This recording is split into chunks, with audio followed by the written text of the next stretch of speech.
Good to see everybody. Well, hello. Wednesday, 22nd of July, 2026. Plenty to talk about with Doctor Who today. I'm not going to beat about the bush. You can see what's coming up. There you go. Chibnall laments no Doctor Who on the air. Oh, go figure. Using AI for Doctor Who. Yeah, a bit of a debate this afternoon. The latest from the Doctor Who magazine, if you ever notice it in your supermarket. The invitation to tender latest from both sides.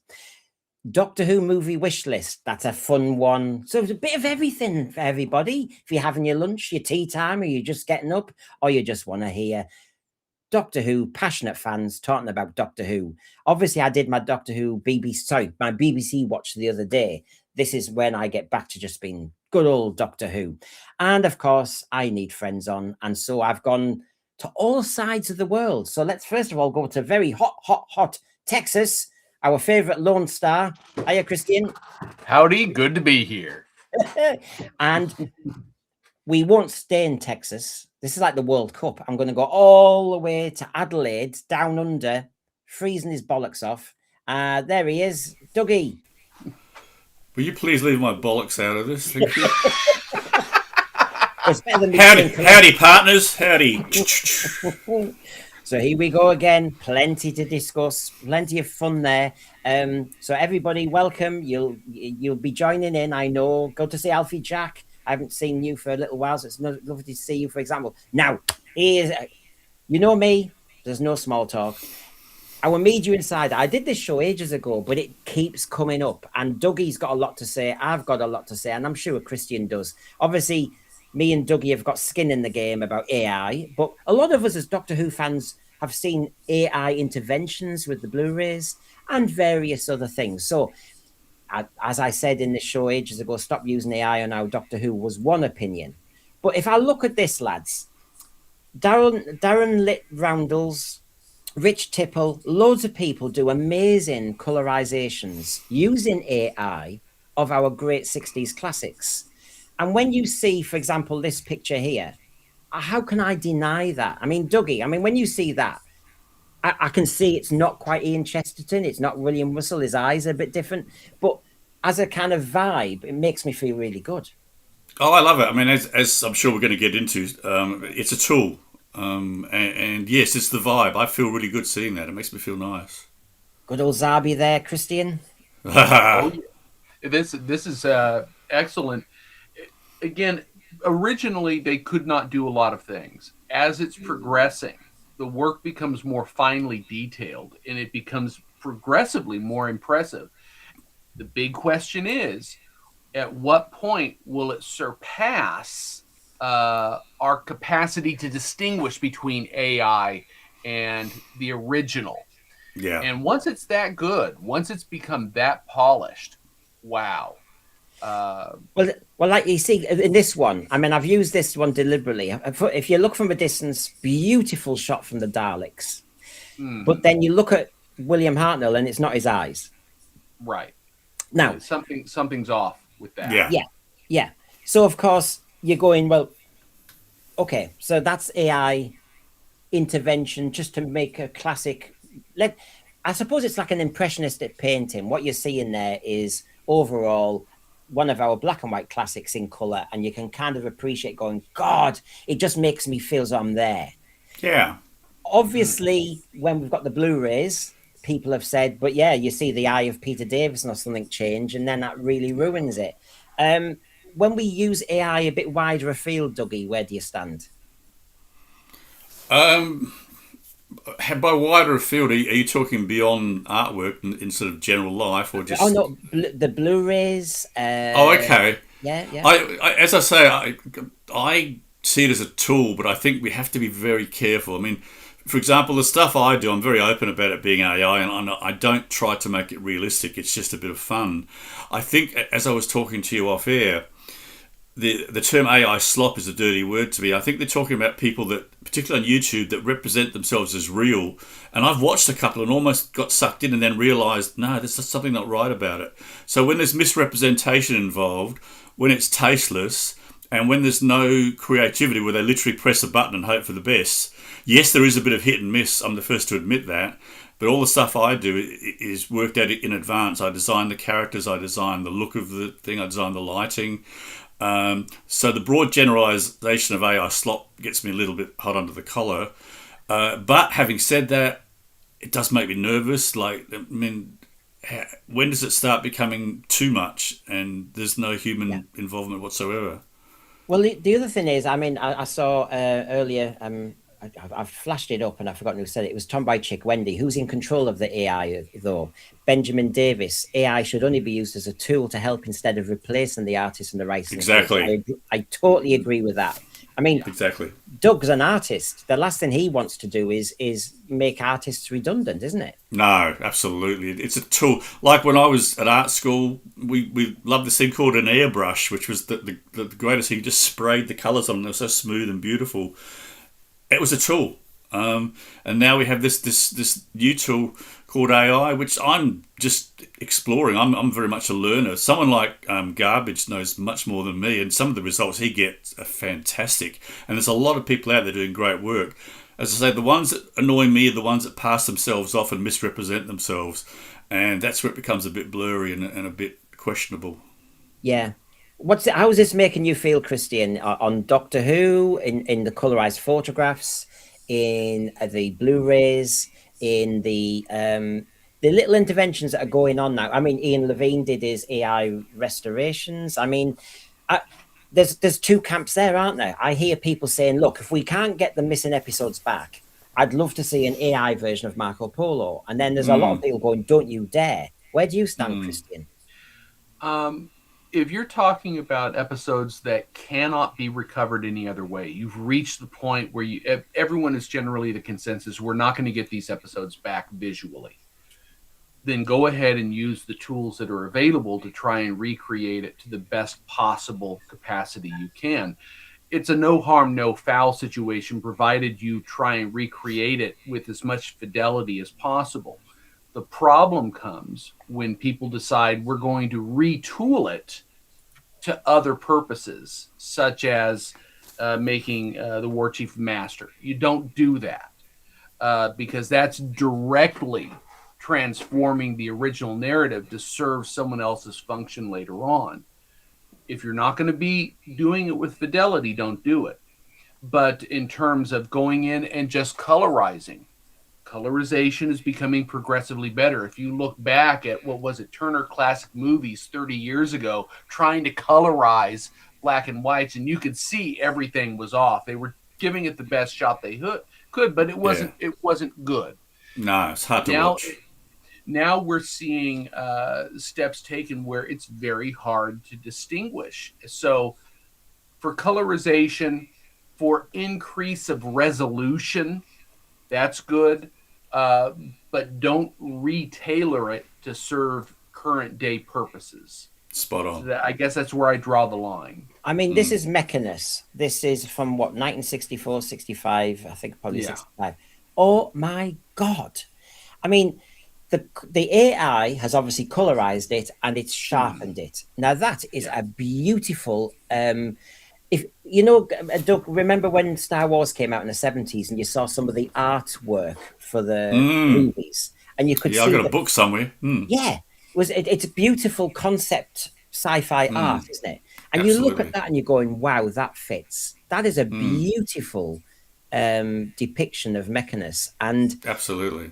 And I think that helps because, yes, it was done in black and white, but I don't feel as though it harms showing us this version in color. And it makes me think, oh, go on, try and make that in color. Go on. Exactly. Adam Moth, AI is going to become indistinguishable from reality very soon, whether we like it or not. It is going to have a massive effect on all our lives. My TV producer source has told me about Hollywood, and he's told me about over there, people are losing jobs. He said AI is really going to impact on the TV industry. Sad to say, people are going to be out of work because it's going to change so many things. I was trying to mess on with AI software just yesterday and realized I need to stop just because I need a life. Because I'm with you. I can't prepare a show and do an AI software. I can't do both. And you can now decide the frames, you can decide the script, you can decide this, you can do.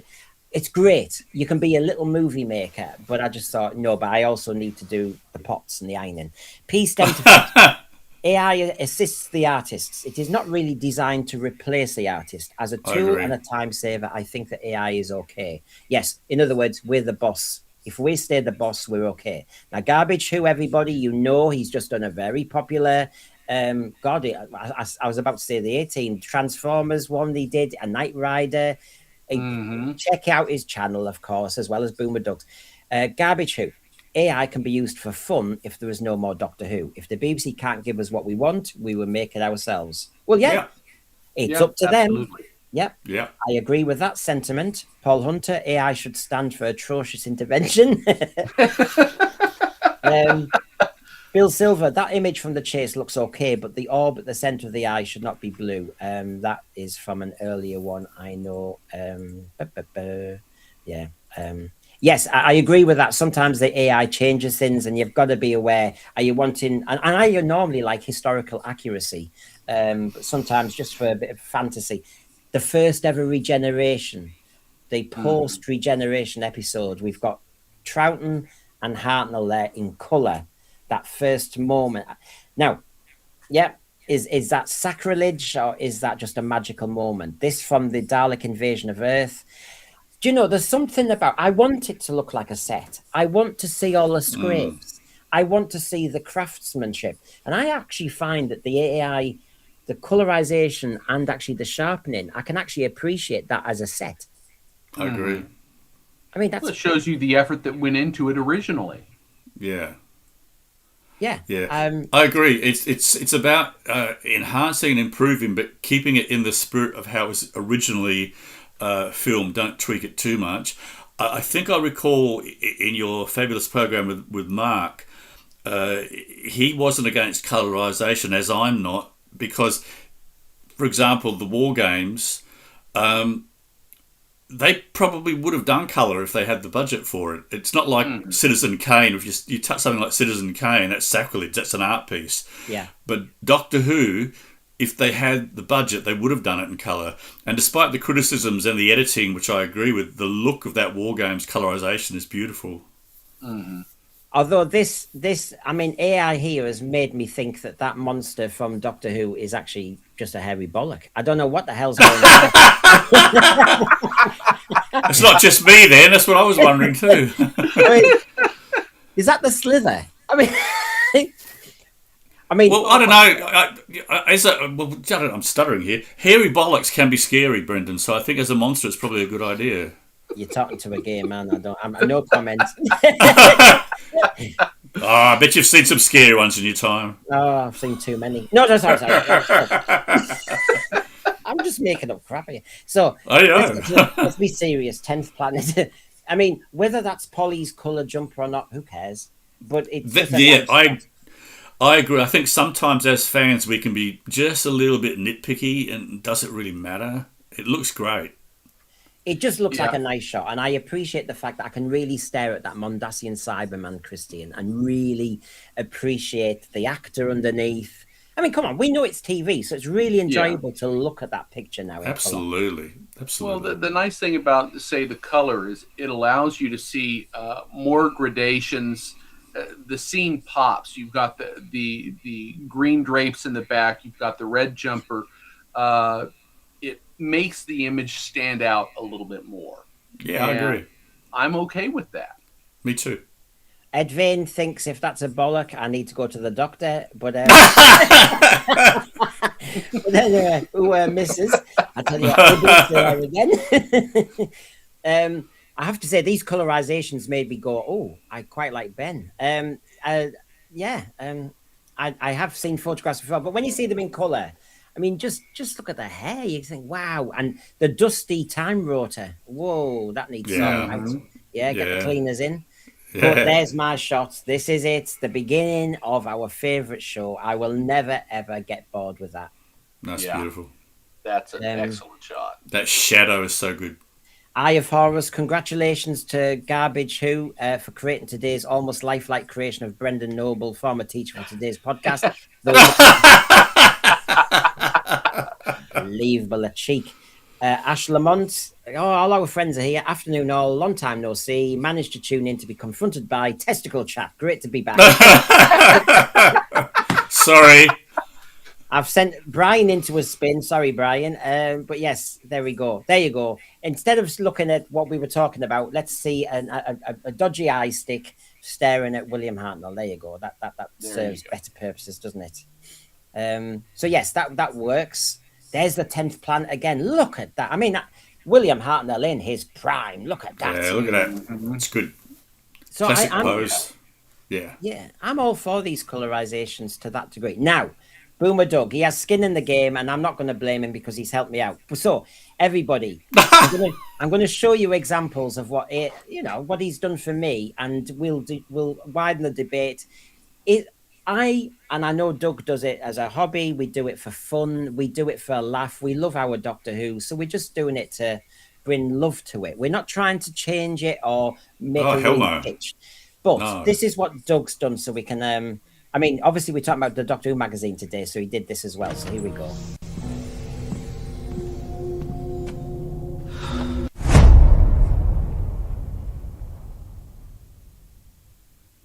An angry kind of Tom Baker, yeah. Yeah, they're a bit funny with likeness. I think it's a thing they deliberately don't like to have a proper likeness. So I think they deliberately don't make it perfect. But some of them are getting there. That's probably, yeah. So see there, as imperfect as AI can be, it looks better than most of the new animated missing episodes. Agree or disagree? Yeah. Yeah, well, there you go. There's an answer. David Harding in Toronto, there's no doubt that AI can create breathtaking views and pictures, but when it comes to classic Doctor Who, I'm pretty sure I'm not willing to put up with wobbling likenesses and badly generated hands. No, I agree with that. Yeah, if you're going to intervene properly. Don't make anything worse. Certainly. No, make it the same or better, but not worse. Exactly. So yes, I mean the sensory is getting involved with everything now.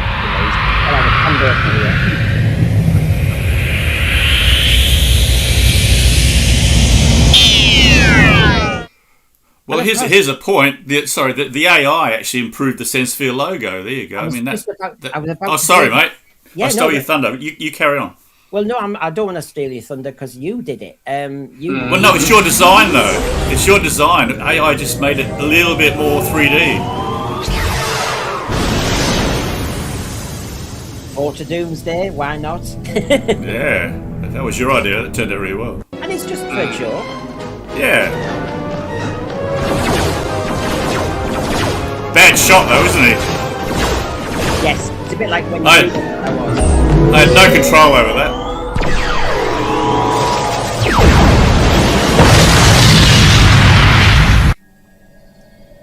I mean, yeah. So we use it for our little segments and a little bit of fun. I mean, of course, this is nothing like me at all, Doug. No, this is the noir Doctor, as Christian calls him. Oh yeah, and that does look a little bit like a part of the body. Well, that always makes me think of Empire Strikes Back. It's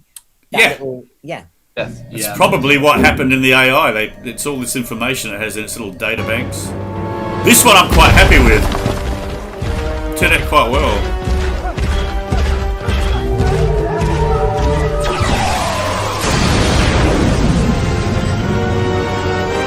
And that's not a bad likeness. And so the truth is, everybody, I'm showing you them because, number one, yes, I asked Doug if he could, like Garbage with his crazy cliffhangers and other stuff that he does for us. They both do an awful lot for me, and I'm appreciative of it because they have their channels and their life too.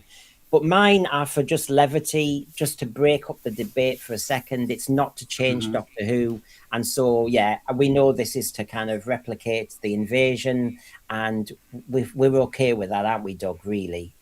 Yeah. Actually, that one, the video, and that one turned out quite well. It was quite a nice likeness of Patrick Troughton too. The first one I did, it kept looking like Mr. Bean, which was very interesting. Rowan Atkinson, as obviously has been the Doctor, but it was. So, Mark, I understand the Peter Davison one didn't work. When I show you the Queen Bat one later, I mean, as Garbage knows, that Peter Davison kept changing hair colour. But, you know, because they were trying to I've always joked about the Queen Bat being flat-chested. So yeah, it was the joke I was trying to win over. And Deep Thought is really unhappy. Brendan, your rotating world map is missing Tasmania. Please get your act together. You have plenty of Tassie viewers. Please don't insult us. What I'll do, because that's a backdrop. I've bought That's not AI, is it? yeah, I've bought that backdrop. So basically, I'll find one where I can see Tassie. The thing is, though, don't feel as though you're missing out, because I think on one of them, Britain isn't in it either. So, I mean, Oh, there's a few there you losses go. there. Okay, so coming up there on the it's show. missing. Yes, so there you go. A little bit of AI goss there. I know it always grieves fans either way. It's very divisive, and I understand why. Yeah. Time Lord 12, AI is still trash as of now. Ian Levine is delusional. There you go. Okay. So yeah, it's Marmite, isn't it? Or Vegemite. It is. Nobody sits on the fence on this one. Deep Thought 42, No. garbage. I know. I love this. I love the sense of it, but if you knew how often Tasmania gets left off maps of Australia, you'd, yeah. Well, no, Deep Thought. You've heard my explanation. I obviously bought the. I'll fish around for another one. But honestly, yeah. Can you see Britain's not there either, Mr. Tasmania? Look, Deep Thought. I'll show you it again as it comes round. The British Isles aren't there either. So I do have a lot of British viewers, and but yes, I can see Tassie's not there. I know exactly where Tassie should be. And as it just rolls round, as we get It looks like it's missing all the islands. Yes, the British Isles are not there either. So there you go. So the next one on our list is the Doctor Who magazine. It's our perennial one, really. I mean, the one on the left, I am ordering. I think I have ordered it. I'm getting it. Isn't everybody else? The Patrick Troughton Legends special. And when I was talking to Simon Lydiard recently, Simon will be back on. I've been talking to him about new projects. He found an old interview he did for the Scaro fanzine with John Pertwee, and he's offered it. Nobody's heard it, and he's offered it for if they do a Doctor Who Legend of John Pertwee. So we all win in the end, and you might get new stuff. But it's the magazine on the right. Would you be buying this, everybody? So audio drama download starring Alex Kingston, River Song. You've got the Circuit Breaker special. Where next for the TARDIS? Wallace Hussein, Stephen Moffat's give their views, blah, blah, blah. I mean, where do you stand, Christian? I probably won't pick it up. And part of the reason is the inclusion of elements that I just don't see as Doctor Who anymore. So I'm not interested in Joe Martin, for example. And every time I see one of these elements that are included that I don't feel represent Doctor Who, I lose interest. It reminds me of the damage that was done, and I'm tempted to shelve the whole thing. And there may be some good content in it, but I just don't want to play that in my mind. I mean, the circuit break I've not bought into that concept. I'm just looking at that comic strip, and I'm looking at, is that a Sontaran? And I'm going, why is he wearing a hood? Sontarans, for God's sake, the military. It's a bit like the Cyberlords. Why, I think that looks like, is that the Shooty Doctor? Or is that a companion with the future? I mean, oh God, no. And why she got a weapon? The Doctor and weapons, I thought was a thing. So they're trying to redefine the character and the role in many ways to make it more conventional, i.e. the Gatwa version breaking out in tears or going after romantic companions or shooting weapons at the same time they're saying you don't want to have them shoot weapons. I mean, there's no consistency at all anymore. No, it's just that whether you buy into the Fugitive Doctor or not, and I'm not doing that debate this second, but the other one is and whether a woman doctor is possible, but is the weapon. And I know the Doctor has held weapons. I can think of Resurrection of the Daleks when the Peter Davison Doctor held a weapon looking at Davros, but he didn't fire it. And this is it. I just think you're changing it. Anyway, on the left is the actual magazine that I can see some people said they've ordered it. Now, it brought to mind another comparison. The one on the left is from 2018, because the TARDIS hasn't really been a star of the magazine for a little while, where Matt Strevens there, the new executive producer of Doctor Who, said, we're trying to retain the mystery of Doctor Who. How did that work out? And it's talking about, Chris Chibnall, who we'll talk about later. It's talking about... Michelle Gomez, Missy, and there we go. The TARDIS. I don't know. I don't want them to keep the TARDIS at the Bad Wolf Studios. I want a new TARDIS when we get a new show. I want a smaller atmospheric set. I want it to have that mystery. I think all three of us, at certain points, if we said the Doctor Who comes back, I'd like the TARDIS to be a death trap. I'd like it where he doesn't know how to navigate it very well. Yeah. I'd like it if sometimes it's dangerous if a companion presses a button. Remember that in the 60s? Yeah. Oh, yeah. And that, I mean, Edge of Destruction. I mean, come on, what a two-parter that was. I mean, whoa. Mm-hmm. Now, they were trying to be risque, Christian, in the early 60s with the TARDIS. Yeah. Why can't we, in the late 2020s, revert back to that rather than do all the slop we're doing? Just go back to basic principles. I would theorize that the whole push to have the Doctor the complete master of the TARDIS was an opportunity for them to go a little bit meta. And I'm reminded of the tour of all companions by Tennant upon his departure, which would have shown perfect control, obviously, of the TARDIS to go from hither, thither to yon, which they couldn't do in the 60s. They couldn't do that kind of story. But the point is, do you want to tell that kind of story?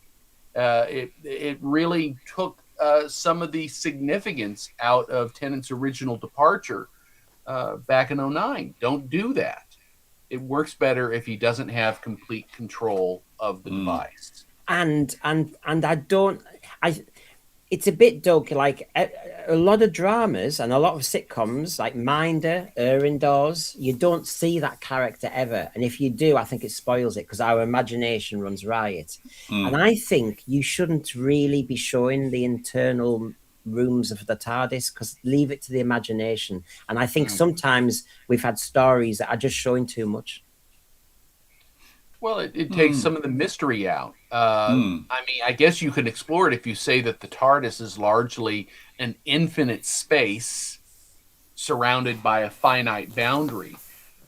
Well, okay, but that means you can actually have every single story for every single season from ad infinitum take place within the TARDIS itself because the TARDIS contains infinite space. That's True. That's True. conceptually kind of a deal breaker because it's too big to conceptualize.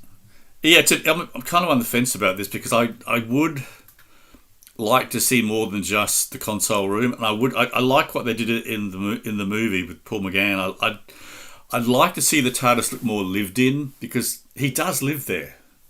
Yeah. But I don't want it to be an infinite space where, as you say, Christian, you're spot on. But I'd like maybe to see something other than the console room occasionally.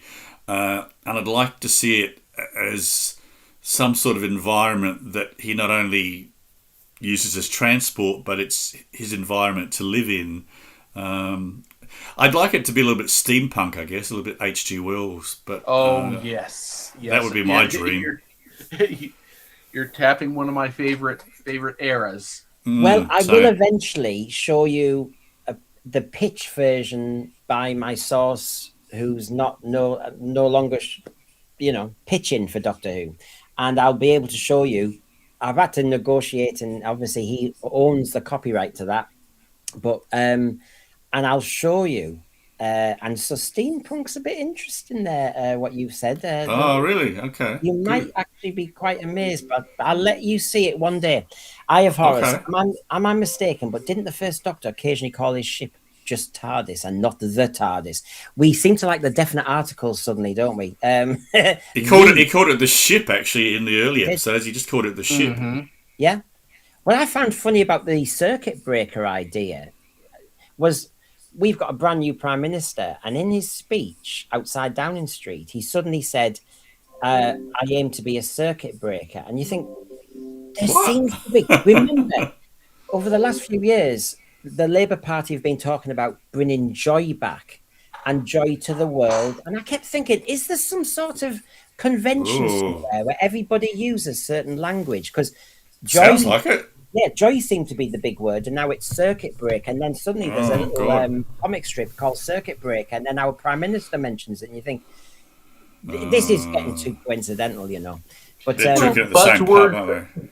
buzzwords fall into and out of practice popularity, and I may it, what I have noticed is if they serve a very specific narrative purpose in media or politics, they're going to be utilized regularly until it burns itself out, and then they'll move on to the next buzzword. Yeah, I agree. Warbs here, isn't it meant to be a rickety old TARDIS with a battered police box exterior?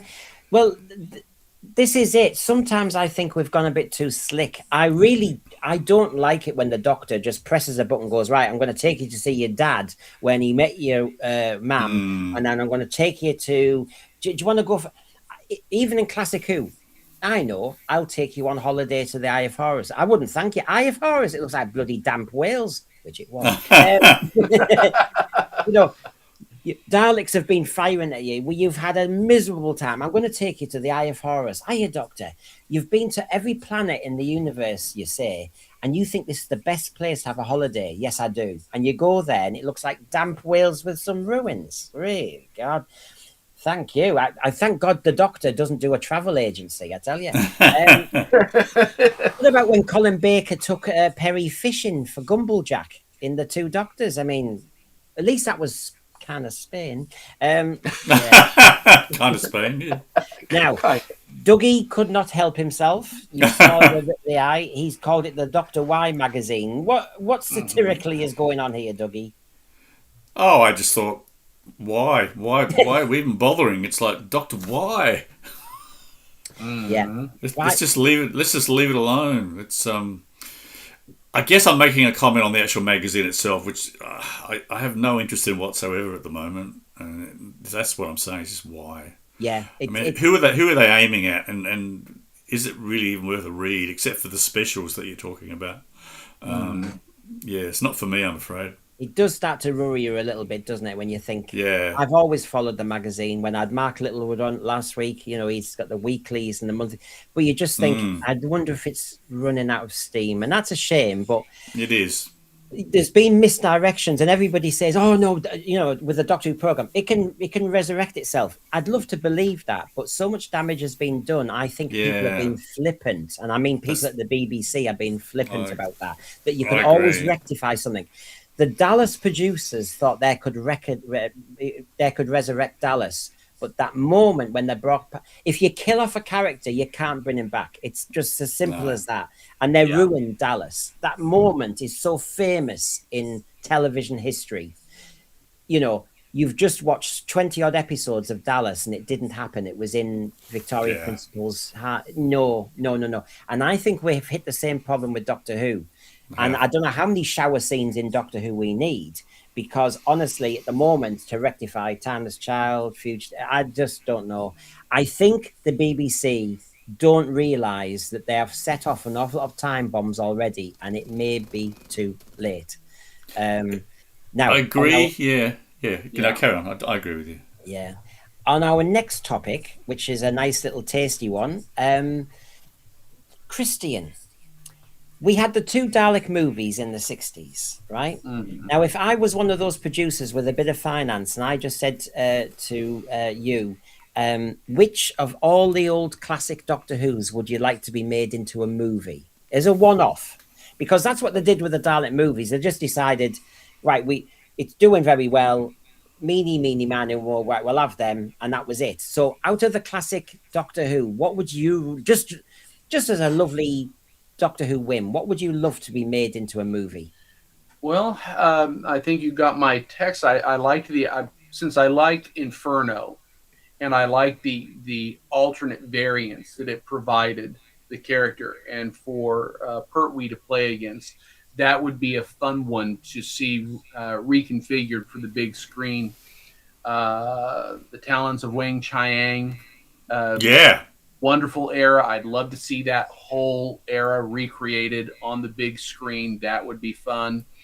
I tend to steer away from regenerative stories You want to focus on something that has a strong catch that would really pick up not just fans, but a broader section of the general or the science fiction audience.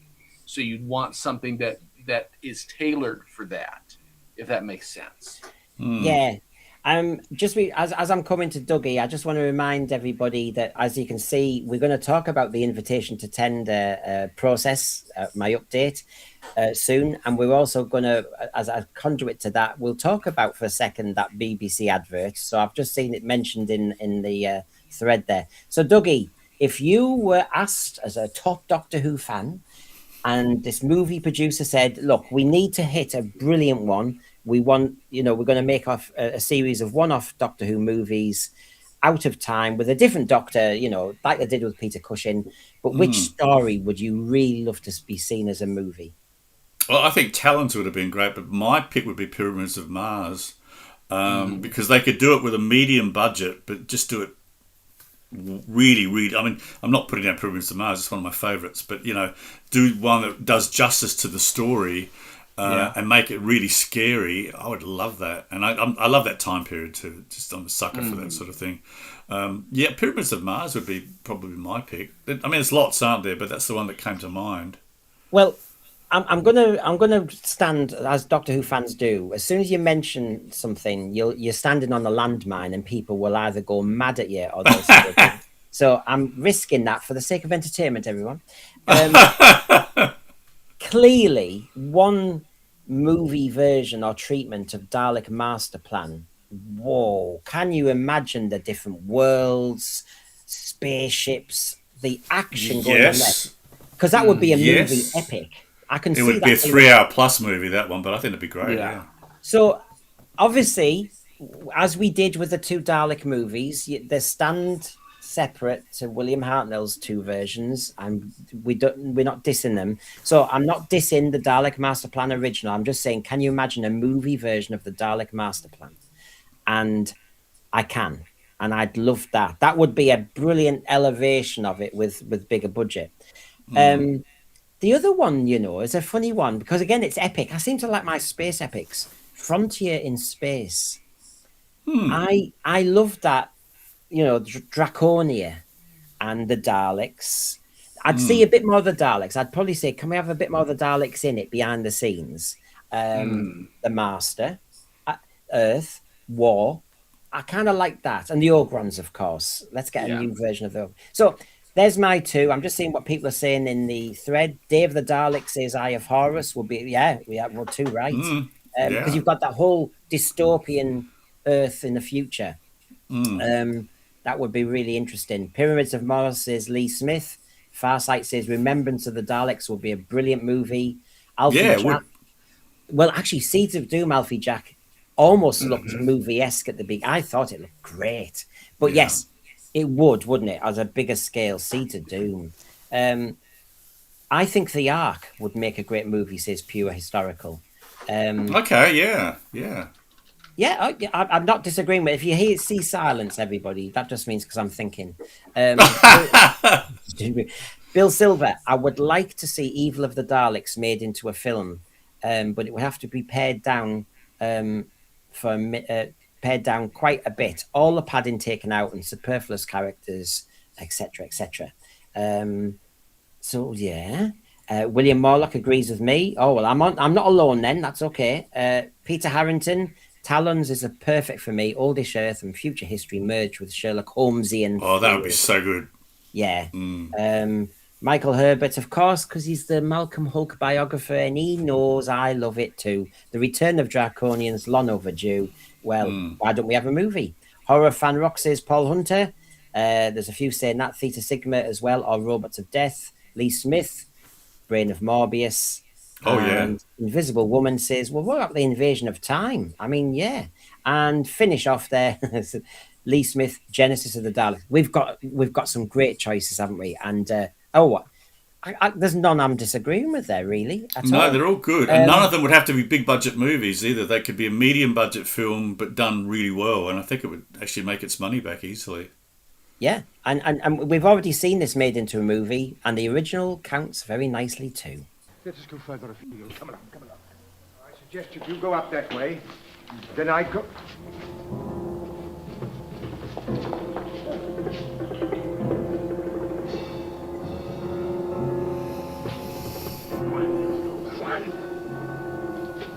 What do you want?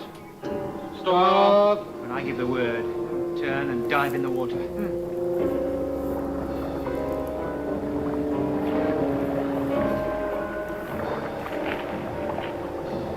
Now!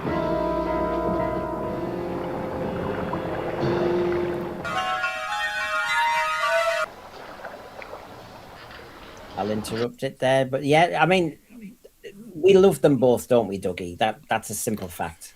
I love them both for different reasons, but equally, yeah. I think, in fact, I could even see a third version to add to your movie list. I think it would be quite spectacular.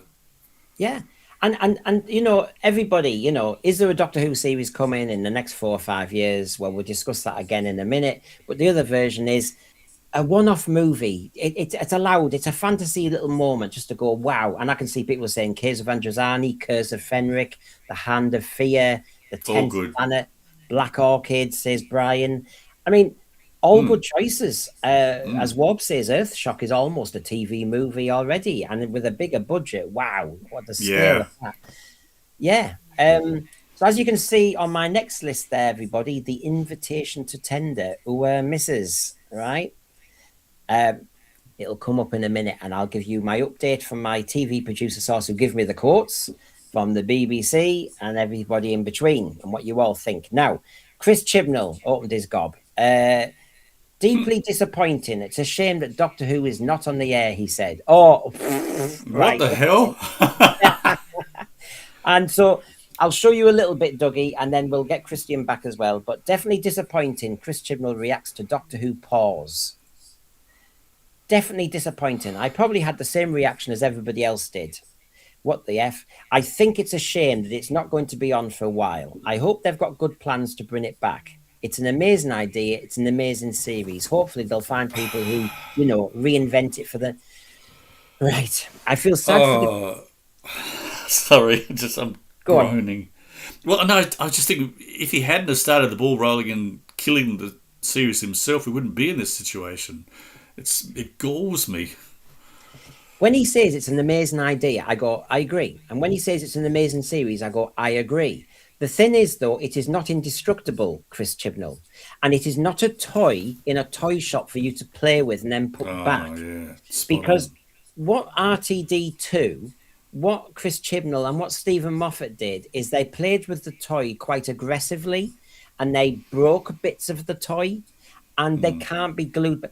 Come on, we've all had toys, everybody. Your brother or some friend borrows it, spashes it.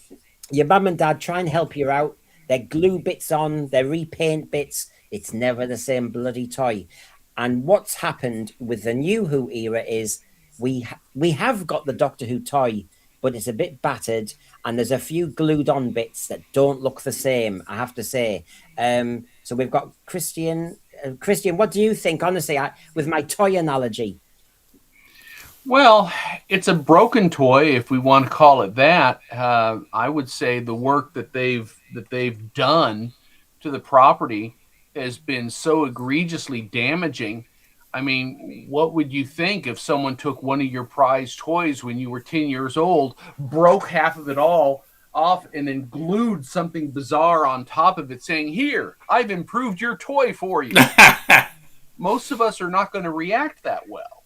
No, we wouldn't. No. So, yeah. Okay, he's talking as a Doctor Who fan now. It's disappointing. Well, it is, but I have to say it's not disappointing because it's off. It's disappointing because when it was on, it was off. I think sometimes these TV producers are not listening to us. No, they're As not. fans, we are not satisfied just because there's something on the TV schedules called Doctor Who, but it's not What very good. what That's what not I have to satisfactory. what Yeah. I have a bone to pick with Chris Chibnall and those of his ilk is that they don't take ownership of the Yeah. fact that they're the ones that damaged the property.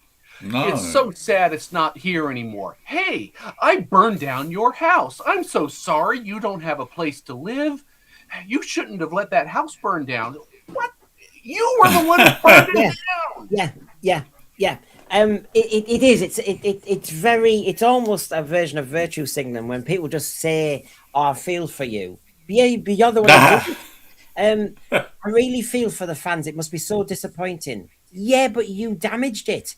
You Yeah. thought having Gallifrey destroyed again. You thought making the Cyber Lords from Gallifreyan, DNA. You thought you would change the Doctor's origins, which were basically who? Why? There's so many stories out there. If you don't have exciting stories, don't do origin, and No. don't intersperse a brand new Doctor because you don't quite, you never quite. Remember, the fugitive Doctor was meant to be before the first. We were led to believe, and Yeah. then the backlash was so big. They now are making her a bit vague. Yeah. But once you've done that, you know that some people adore Joe Martin and that the Fugitive Doctor exists in canon. So they have distorted it, and it is a bit like the toy that's been broken and it's been glued on, but at a slightly different angle. It's no longer the same product. Absolutely. Yeah. And they're not listening to us, and they're not taking accountability for it.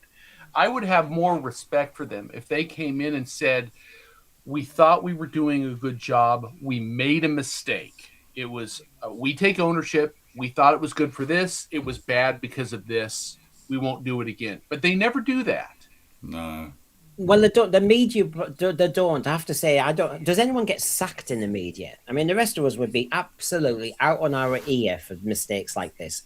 If right, okay, I know I'm going to mention something. Shh, shh, shh. When I was a teacher, if I was responsible for kids' grades in English and they didn't do well, where do I look? It's my fault.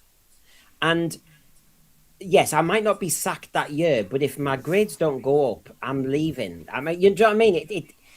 There's no hiding place. But a media producer, you've just train wrecked, or as I said on the BBC Watch, we with season 1 and 2 of RTD2, we actually went full pelt. We saw the iceberg in the Atlantic, and we aimed the Titanic at it at faster speed. We just went for it. Why? There's so many other things you can do. Pure historical. Sadly, I think the ball was rolling before Chibnall got his hands on it. As much as I love Muffet, he started the decline. That's Yeah. fair True. point. That's a Benjamin very fair Davis, point.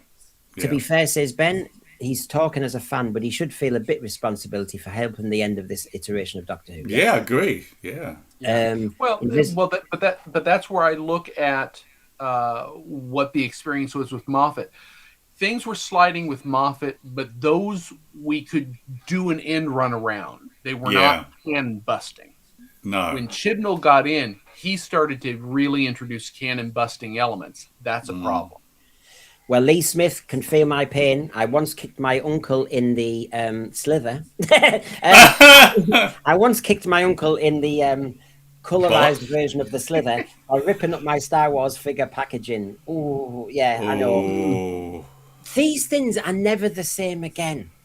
They're just not. Come on, we know what that's like. I remember when I lent my Asterix books to my uncle in Australia. Hi, your Uncle Nick. And I just remember I used to read any book, Target books as well. I don't want to bend the spine. So I would always read very kind of gently. They're my books, and I used to put them on the bed and just look at the front covers. But when you've lent your book and it comes back and its spine is buckled, Yeah. I can't do that. I really had problems with it. I won't lend books for that very reason, or DVDs, because people don't always treat them the way you would like them. You assume they would, but I once, back in the olden days, lent a cassette to someone I work with, and I received it without the cover, and they just looked at me like I was crazy when I was upset about it. I mean, what the hell? Yeah. You know? In teaching, I lent some brand new textbooks to a brand new trainee teacher. Oh, And actually, in the old days, you just had to invent the lesson yourself. But, I was helping her out. And, she's under pressure. Canadian, by the way, Brian. All right. And she, I remember her name, actually. And she came back the next day having written the lesson and stuff and used a bit of the textbook to help her. And it was creased and she'd bent the front cover. No respect. And I thought, that was a brand new book when I give it to you. Wow. So, yeah, if you touch my Target Doctor Who books, my God, there would have been.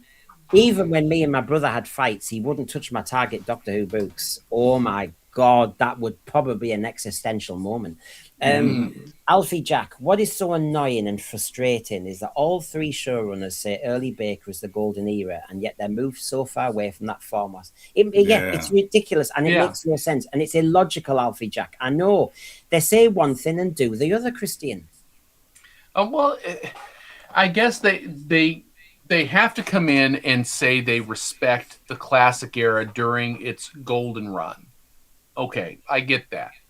But if they're going to come in and say, it was great, but I can do it better, I'm going to change it from that.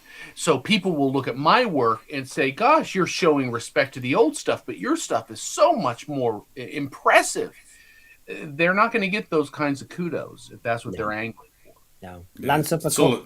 No, I'll bring you in, don't worry. That's okay. I'll carry on. I'm just getting angry. Chibnall must have thought that maybe the Timeless Children and the Fugitive Doctor plot points as to why the show declined. He must have thought, thinking, maybe I should have done it differently. The trouble is, we need top executive producers to actually have those moments before they write it, because obviously once the train wrecks happened, it can't be undone. So, yes, Lance Uppercut, he might have those thoughts now. And actually, does it help us to hear that? Because actually it's too late. And I really want experienced TV professionals who are running a top show to have these discussions with a top heavyweight script editor first before they do the train wreck. That's my philosophy. Yeah, I agree. That's why we're paying them. We pay them big money. Yeah, Brendan, maybe that's one of the reasons they don't want to have that conversation, because they don't want to make those corrections. They know someone's going to say, this is not going to work for this reason. They know what the reasons are. They don't want to hear that. So, what do they say? It's easier to beg forgiveness than to ask permission. Yeah. By the way, since that Mondasian Cyberman appeared in the Sense Sphere podcast studios, anyone seen Jamie? There you go. I now control him. Notice my hand went higher. Now, I did notice. I wasn't looking for any slither, but I'm leaving. Me and Garbage are going to have an AI hairy bollock segment. Oh, thank you. That'd be great. That'd be great. Just don't ask me to do it. No, but there is a little creature in... I've forgotten the name. I am a Doctor Who fan. Remember in the Frontier in Space, the Master's there with the Daleks, and there's that little kind of strange Vulcan creature. There is, isn't it? That they see it as a god. And it does look different from the hairy bollock monster Slither. But... I think me and Garbage could do a little AI of that, the revenge of. Sure. You could have the Geordie Doctor being chased by this hairy... Peter Harrington. I had an action man head me on... I've got to say this. I saw the word chopper and I got excited. I had an action man head on my chopper. No, I mean, what? Peter Harrington. I'm now confused. He's my Doctor Who twin, but I don't know what he was saying there. He must have been in the middle of a chat. So, what else did our great esteemed executive producer friend say? So, yes, he's disappointed like we all are. It is a shame, yeah. It's an amazing show, yeah. I feel sad for the kids who are not going to have a doctor for a little while, because I think that's always the amazing thing. Do you know what? This is getting patronizing. I've heard this said by a lot of executive producers now. What about the kids who were watching Doctor Who and loved Daleks but had to wait 5 years? What were we bereft? Get over this. Kids can be resilient. Doctor Who isn't on the telly, but they can watch iPlayer till the cows come home. They can read a Target book. They can get the magazine. They can play with the character options toys. We didn't have this. So stop being so bloody patronising. The kids can cope. They just don't want slop. So when you say you feel there's no doctor for you today. Oh, well, I can see these kids in their little strollers all bloody filling their pants going, oh, there's no doctor. What's the point of me getting out my pram? It is so stupid. I mean, honestly, I don't. Are these people actually making sense? Because, Christian, this sounds utterly patronizing. I was about to say this is incredibly patronizing because what I feel I detect, maybe this is just me, but what I feel I detect in his language is, I'm sorry that it's not here, but remember, it's your fault it's not here. That's what I'm detecting. I'm always fault. No ownership. He's going to defer it to people like us. Well, I'm always told it's our fault. It's our fault. We're so toxic and all the rest of it. No, we just really understand the show. We know that we shouldn't be in charge of it, but we know what is good Doctor Who. For example, the Silurians have killed Sergeant Hart. Right. Any sign of a... Lethbridge Stewart. The Daily what? How did you get hold of this? Look, I have no comment to make. Now, will you please get off this line? What's keeping the doctor? You leave him alone. He's got a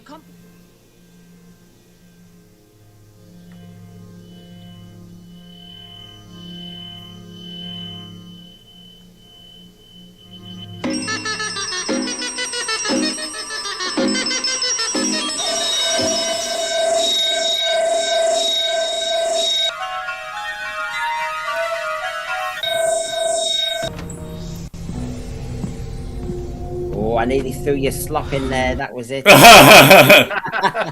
You leave my slop where it belongs.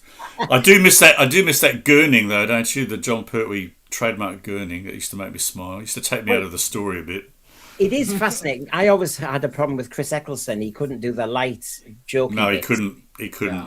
But that was fine because John Pertwee equally. In fact, obviously coming from a comedic background. Actually, he didn't seem to want that in the end. He wanted it straight. So of course he did. Yeah, that's what I read. He didn't want to do a comic Doctor. Apparently, it's very close to his real personality, from what I can gather. Oh yeah, when I saw John Pertwee talking to Peter Purvis on Blue Peter with that Whomobile, is he the Doctor? Is he John Pertwee? Because my God, they are the same gadgets. Really love his tech. Wow, yeah, he's the and he loved showing off the Whomobile. That was the Doctor, I've got a Sonic here, Alfie Jack. Chibnall gave us the Timeless Children, the Fugitive Doctor, and yet there was absolutely no impact, cause or effect, because the Time Lords were killed off again, and no one cared. It's like, who's going to go to the Gallifreyan wake? None of us. I'll go for the sandwiches, but I couldn't give a toss that they're dead. It's like, oh, not again. Eye of Horus, it's just pure infantilism from an infantile, I can't speak today, infantile BBC employee. I think we agree on the fact that it's bloody patronising. I really do. And I'm not just making that. No, I get that vibe too. Yeah. The kids can cope for a few years, especially nowadays. And if they can't cope, then they need to learn how to. That's called building resilience. We all had to learn to be bored and how you deal with boredom in the summer holidays and all the rest of it. And now everybody speaks for the kids. By the way, the kids don't say this themselves. They speak for the kids and say, oh, no, they need this, they need that, they need a doctor that represents them. No, they don't. No, they don't. You are imposing your judgment. Stop it. The kids don't need Doctor Who. The kids can get on with life. The kids can get on with life, but Brendan, think about this. Aren't kids supposed to be creative? Can't they tell their own stories? How many of us would pretend as we're running around with capes on or whatever else as youngsters, as we pretend to be involved in these stories or create new ones? Are they saying kids don't have that capacity? They have no imagination?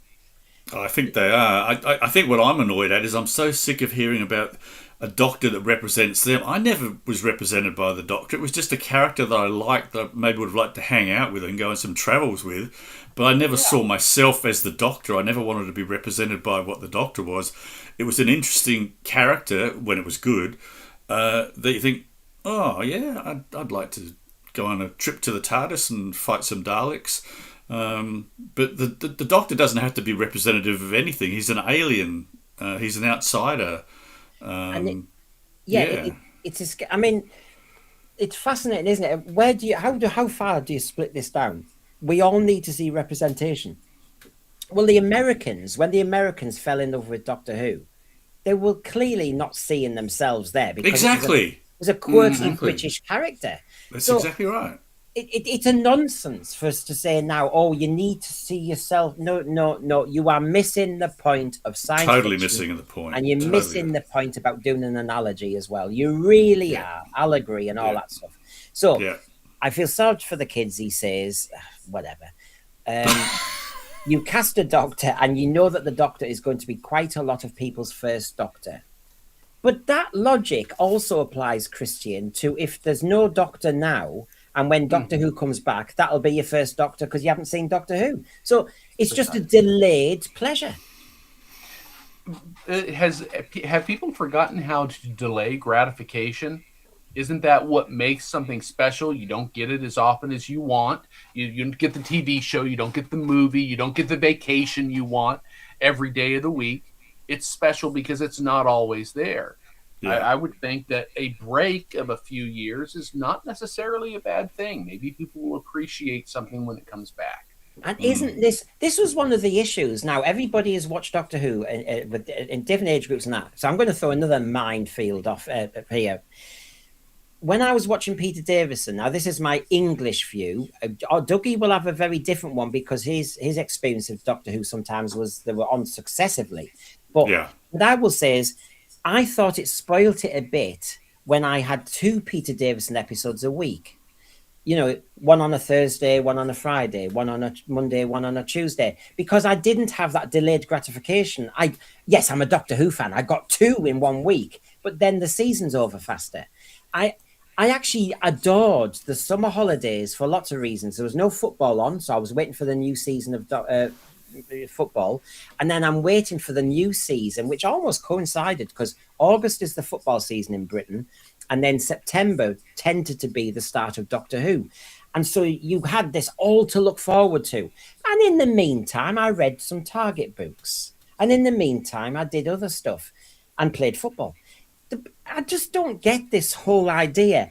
But I do think everybody has to train each other to do that delayed gratification, that we should anticipate, that looking forward to something is sometimes better than getting it. You know, we've all had a Doctor Who story, Christian, when you've seen the title advertised. Yeah. And when you get it, it's not the same. I always talk about being at Longleat in 1983 and John Nathan Turner next to Liz Sladen said, I'll give you a sneak peek. The first story in the next season is called Warriors of the Deep with the Sea Devils and the Silurians. And we went, whoa! And of course, when we saw it, I wasn't going, whoa. I was going, oh. So delayed. I all summer, Christian, I could imagine the Sea Devils with the Silurians. Well, there's nothing wrong with the anticipation. We spend most of our time in anticipation of something, and then once you've gotten that grand treat, it's done. It's kind of like Christmas morning. Once everyone's opened the presents, and for kids, you've played with your first toys and broken them 6 hours later. Okay, the holiday's over. Now you're going to have to wait 12 months for the next Christmas day. And we spend most of our time in anticipation. So try and enjoy that anticipation for what it represents, the potential. Because when you get that treat, it may not be everything you wanted it to be in the first place. Exactly. Eye of Horus, Warriors of the Deep. Don't diss it. Well, the expectation was so high, it just didn't deliver to my high. Great expectations. Hello, Charles Dickens. You know, it sometimes the imagination is better than seeing it. Yeah, absolutely. I know it.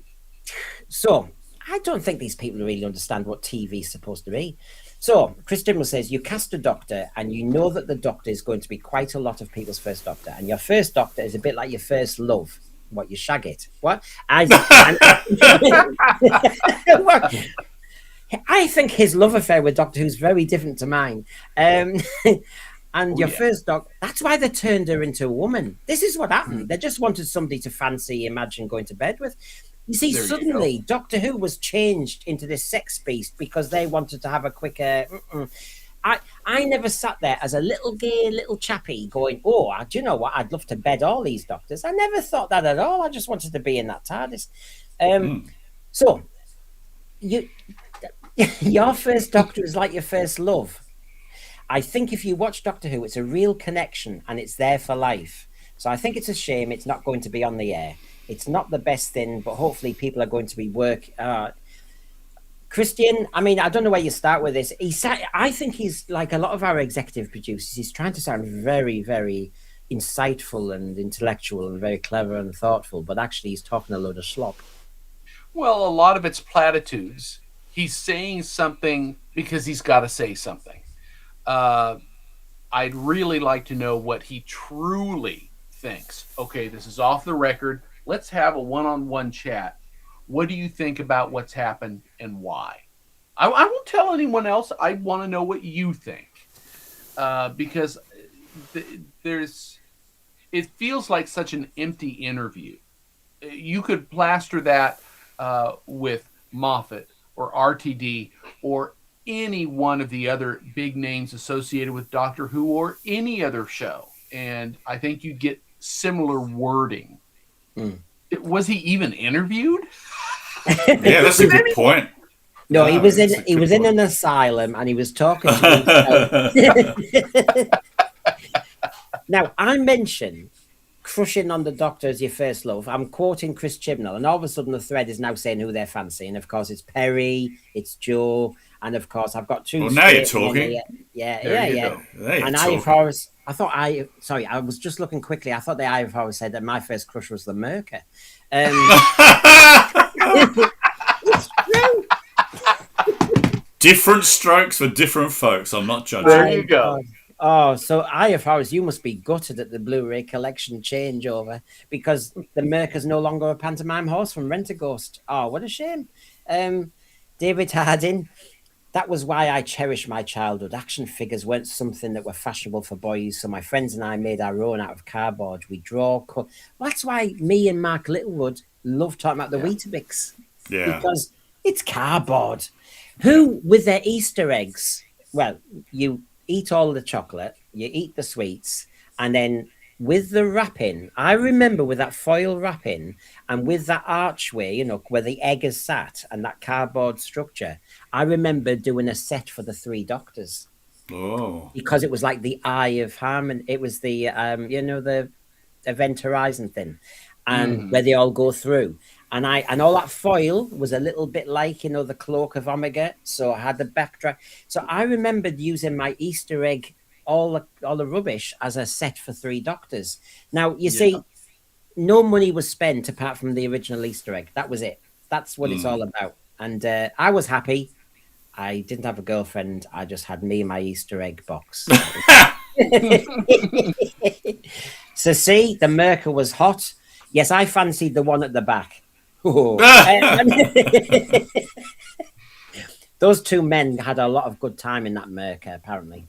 Okay. So good to know. They got to know each other, I think. And a divorce came later. So there you go. So yes, he's talking about all that, and I think I need to kind of raise the stakes here. Garbage, remember this from, it seems like ages ago, when I said, can you do this? And he did. One of the Doctor's gadgets. Don't want to miss the TARDIS, do we? The wounded thing in the capsule. Maybe it isn't the Doctor after all. Tegan is absolutely right. Then come on. Doctor, you're better. Perpetual regeneration. It's life without end or form. Aye, Mordvin, Quickly, we've got to take off. That man, I don't think he's the doctor. But he... Doctor! You're not the doctor. You travel. Doctor, that's him. Welcome to my ship, Time Lord.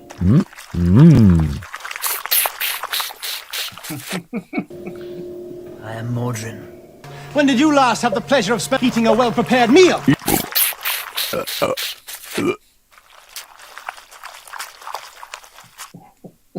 Thank you, Garbage Who. I bet these are his nightmares. These, Oh yeah. It's very nightmarish, actually. It gives me the creeps. Yeah.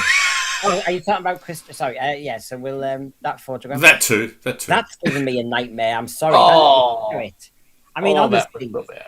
when you're the executive producer of a show that had ferrets as monsters, I mean, for God's sake. So anyway, former Doctor Who producer Jane Tranter of Bad Wolf is confident in her belief that Doctor Who will remain in Wales.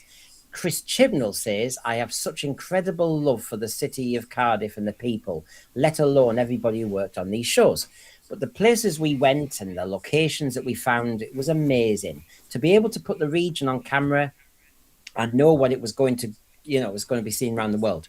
We would turn, Cardiff Barrage into an alien Amazon warehouse with robot killers inside. And it was such a delight for that. I mean, goodness me, the things that Cardiff and the surrounding area have doubled for in Doctor Who and Torchwood over the years. And all those beaches, just wonderful and happy memories. Well, I'm happy for you, Chris. And I've got nothing against Cardiff or anything like that. By the way, talking to the people I know in the BBC, there has been talk about whether Doctor Who might, in the invitation to tender, be moved to Manchester or London. But my understanding very, very strongly, almost 100%, is it's definitely going to stay in Wales, at that Roath Loch, that they're definitely going to keep it down there because they've built an infrastructure down there. They've also built a skills base of people down there. That's right. Now, Makes sense. I would love it in the northeast, but it's too late. You moved the money to Wales. There wasn't any talent to do with TV making then, but they've now done their apprenticeships. They've worked on 20 years of Doctor Who and Discovery of Witches and everything, and there's talent there. So actually, it would be sensible to tap into that base. And so my understanding is the invitation to tender, I don't know, God knows what it's going to stipulate, but I think it's going to stay in Wales as one of them. Yeah, it's kind of a no-brainer, I think. They've got such a resource there. I wouldn't be surprised if it stayed in Wales, but I'm also reminded of the fact that they talk about Hollywood itself dying and being priced out of existence, so the studios are voluntarily finding other places to light. So just because something is established in an area doesn't mean circumstances can't develop that make it more practical to relocate.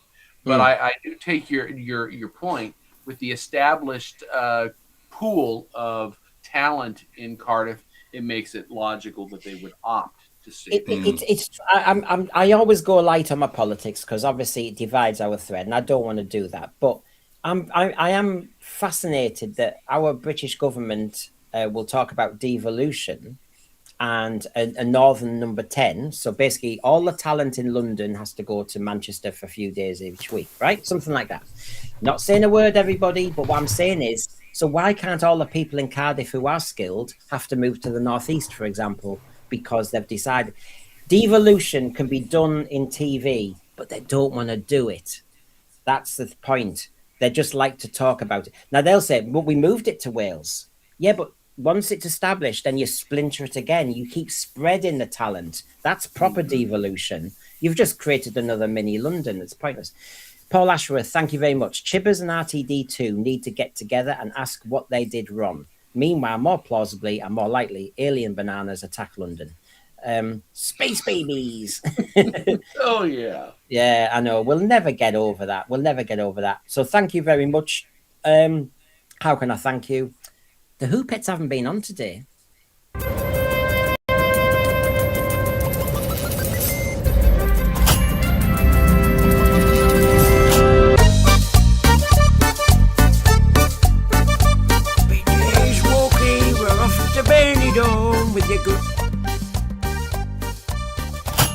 treat the wife to a blue rinse.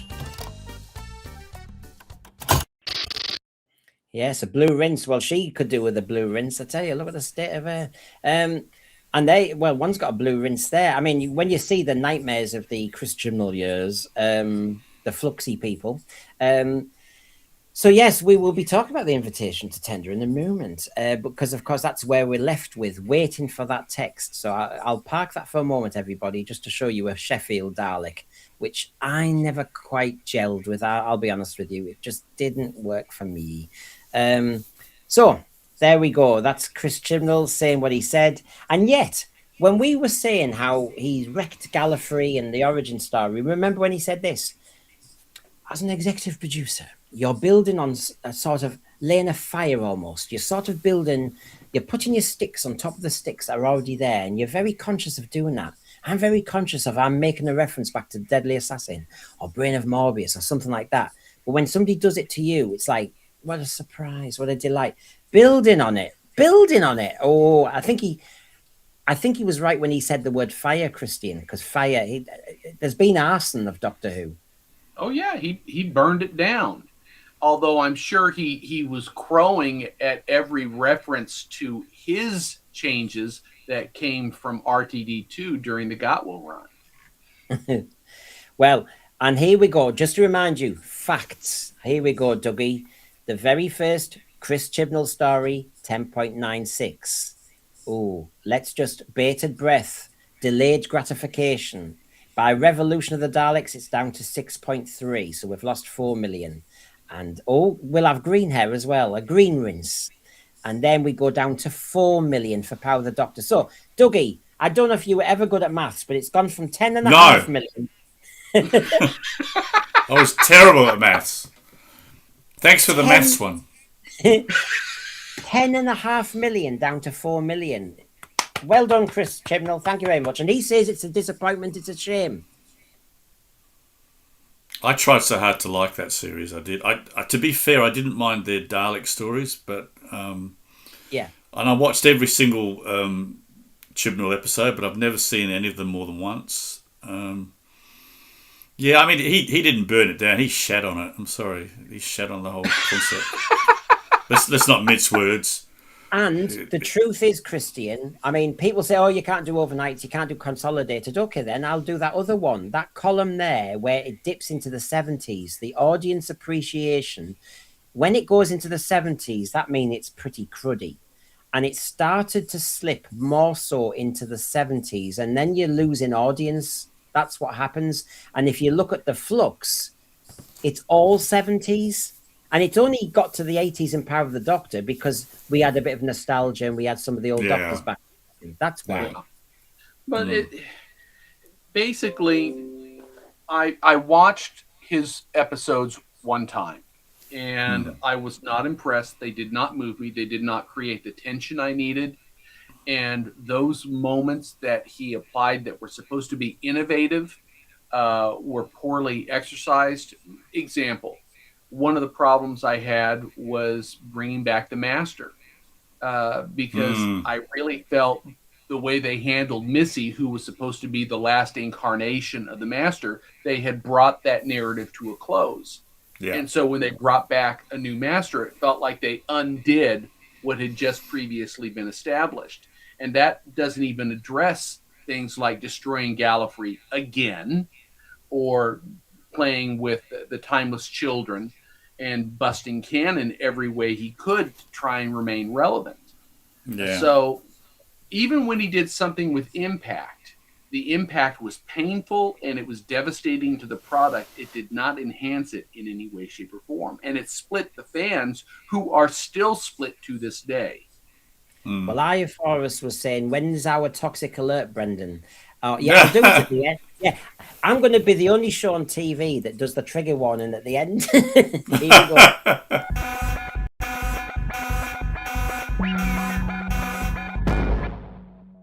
Yeah, my excuse is I'm a Doctor Who fan, so it's timey-wimey, everybody. If you if you go back in time, you get the trigger warning. I'm sure Stephen Moffat would do something about that. You get the trigger warning at the end if you travel in time backwards. There you go.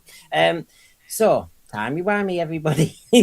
Yes, toxic alert. How dare you? Chris Chibnall, at least everybody calm down. I don't feel like I have any unfinished business. I'm not that bothered about going back. I haven't really done it on anything I like going back. I think that was the problem with RTD. Bless him, he shouldn't have gone back. There's so many No. new things to do and so many opportunities. I'm interested in things like he's doing his novel and that. So there you go. I mean, good for you, but move on. So that was a reminder of the past. Good old Chris Chibnall. I'll just say that. But the next one is the invitation to tender. And as a lot of you know, I did the BBC Watch the other day, and thank you for your comments. I've got a lot of nice feedback about that. It's all true.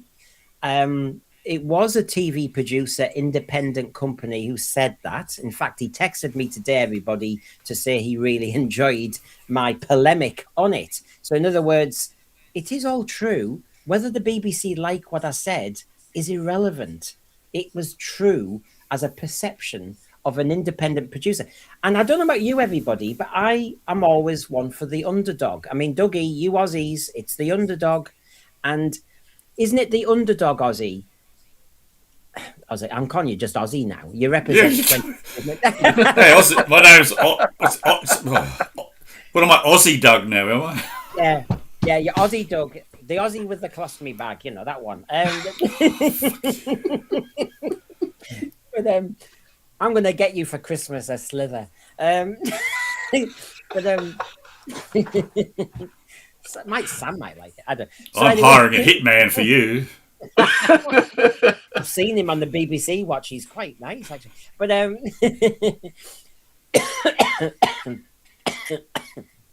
he's choking on his words, people. He's choking on his words. Right.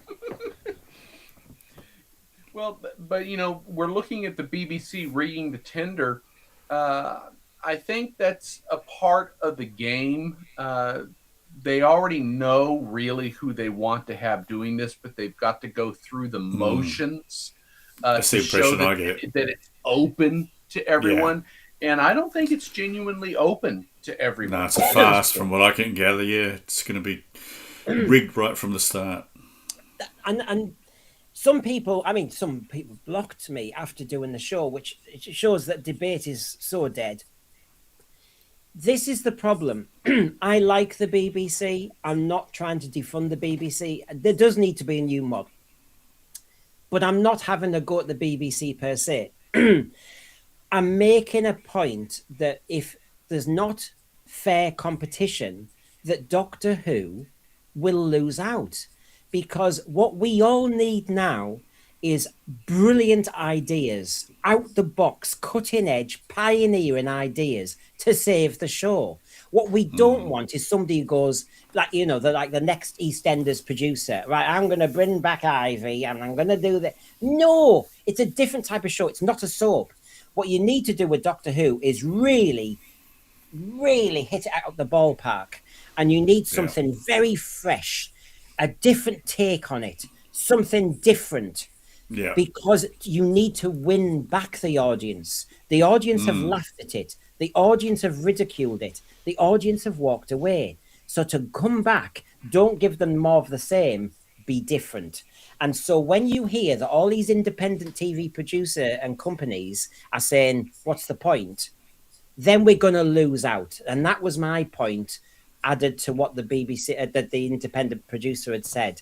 I mean, Christian, this is serious stakes for Doctor Who. We can't just have BBC Studios muscling in again and getting Toby Whitehouse in. But that's likely to be the case. I could picture them saying, you know what?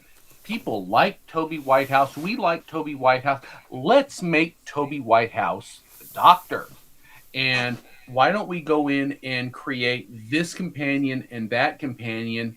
And we still want to make sure it's current day London that we're representing. So basically you'll get some kind of tepid, and you've heard me say this repeatedly, some tepid version of the Whittaker run. They won't be as egregious as the Gatwill run, but what they'll do is use the invitation to tender to nick good ideas from a handful of the creatives that do come in and do chance it, who will see their ideas basically stripped and strip mined to utilize in this new version of the show. So they'll do a disservice to the people that are vying for the tender offer, and they will not just. Oh, well, it looks like Christian, your Wi-Fi is just playing up. I feel as on one of those channels on the telly. It's the BBC. They're intervening. Yeah, we'll just have to see. So if you can hear me, Christian, if you want to go off and reboot it or something for a second, I think that's what's happening. So as I said on the BBC Watch, Doug, most of the indie producers, considering the Doctor Who tender, cannot get a headline on Deadline pitching for the show. They're already rigging this tender, said my TV producer friend. He also said he's not going to make a pitch. He talked to his core companies, finance partners, and everybody, and they sat down. They looked at the audience figures. They looked at the playing field out there. Because, to be honest, once the invitation to tender has actually gone out, you've only got a very short span to make the pitch. So basically, you have to do it all now. And he said it's a waste of money. It's hard to convince any of our partners to carry the financial load. What is the point in ploughing all your energy into a tender you're going to lose?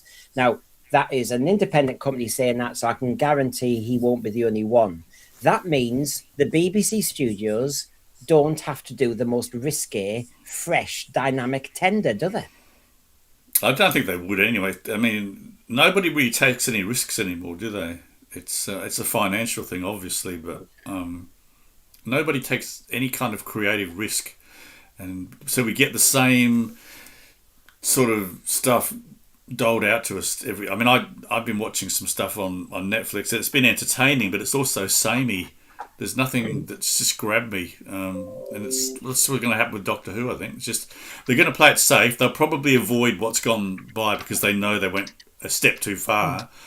But it's not going to be what we want. All I'm hoping for is that we get something that's good. I'm not expecting great, but I would love just good, and just get back on the path slowly again. See, when I did this BBC Watch the other day, I was really disappointed in what I was hearing, and I was disappointed in actually the truth of the situation. BBC Studios are professional, and there's a lot of talent there. I'm not knocking BBC Studios, but if BBC Studios knows unless some disaster happens, they're going to get the contract, they won't need to do the freshest pitch. No. And Doctor Who needs something different, Christian.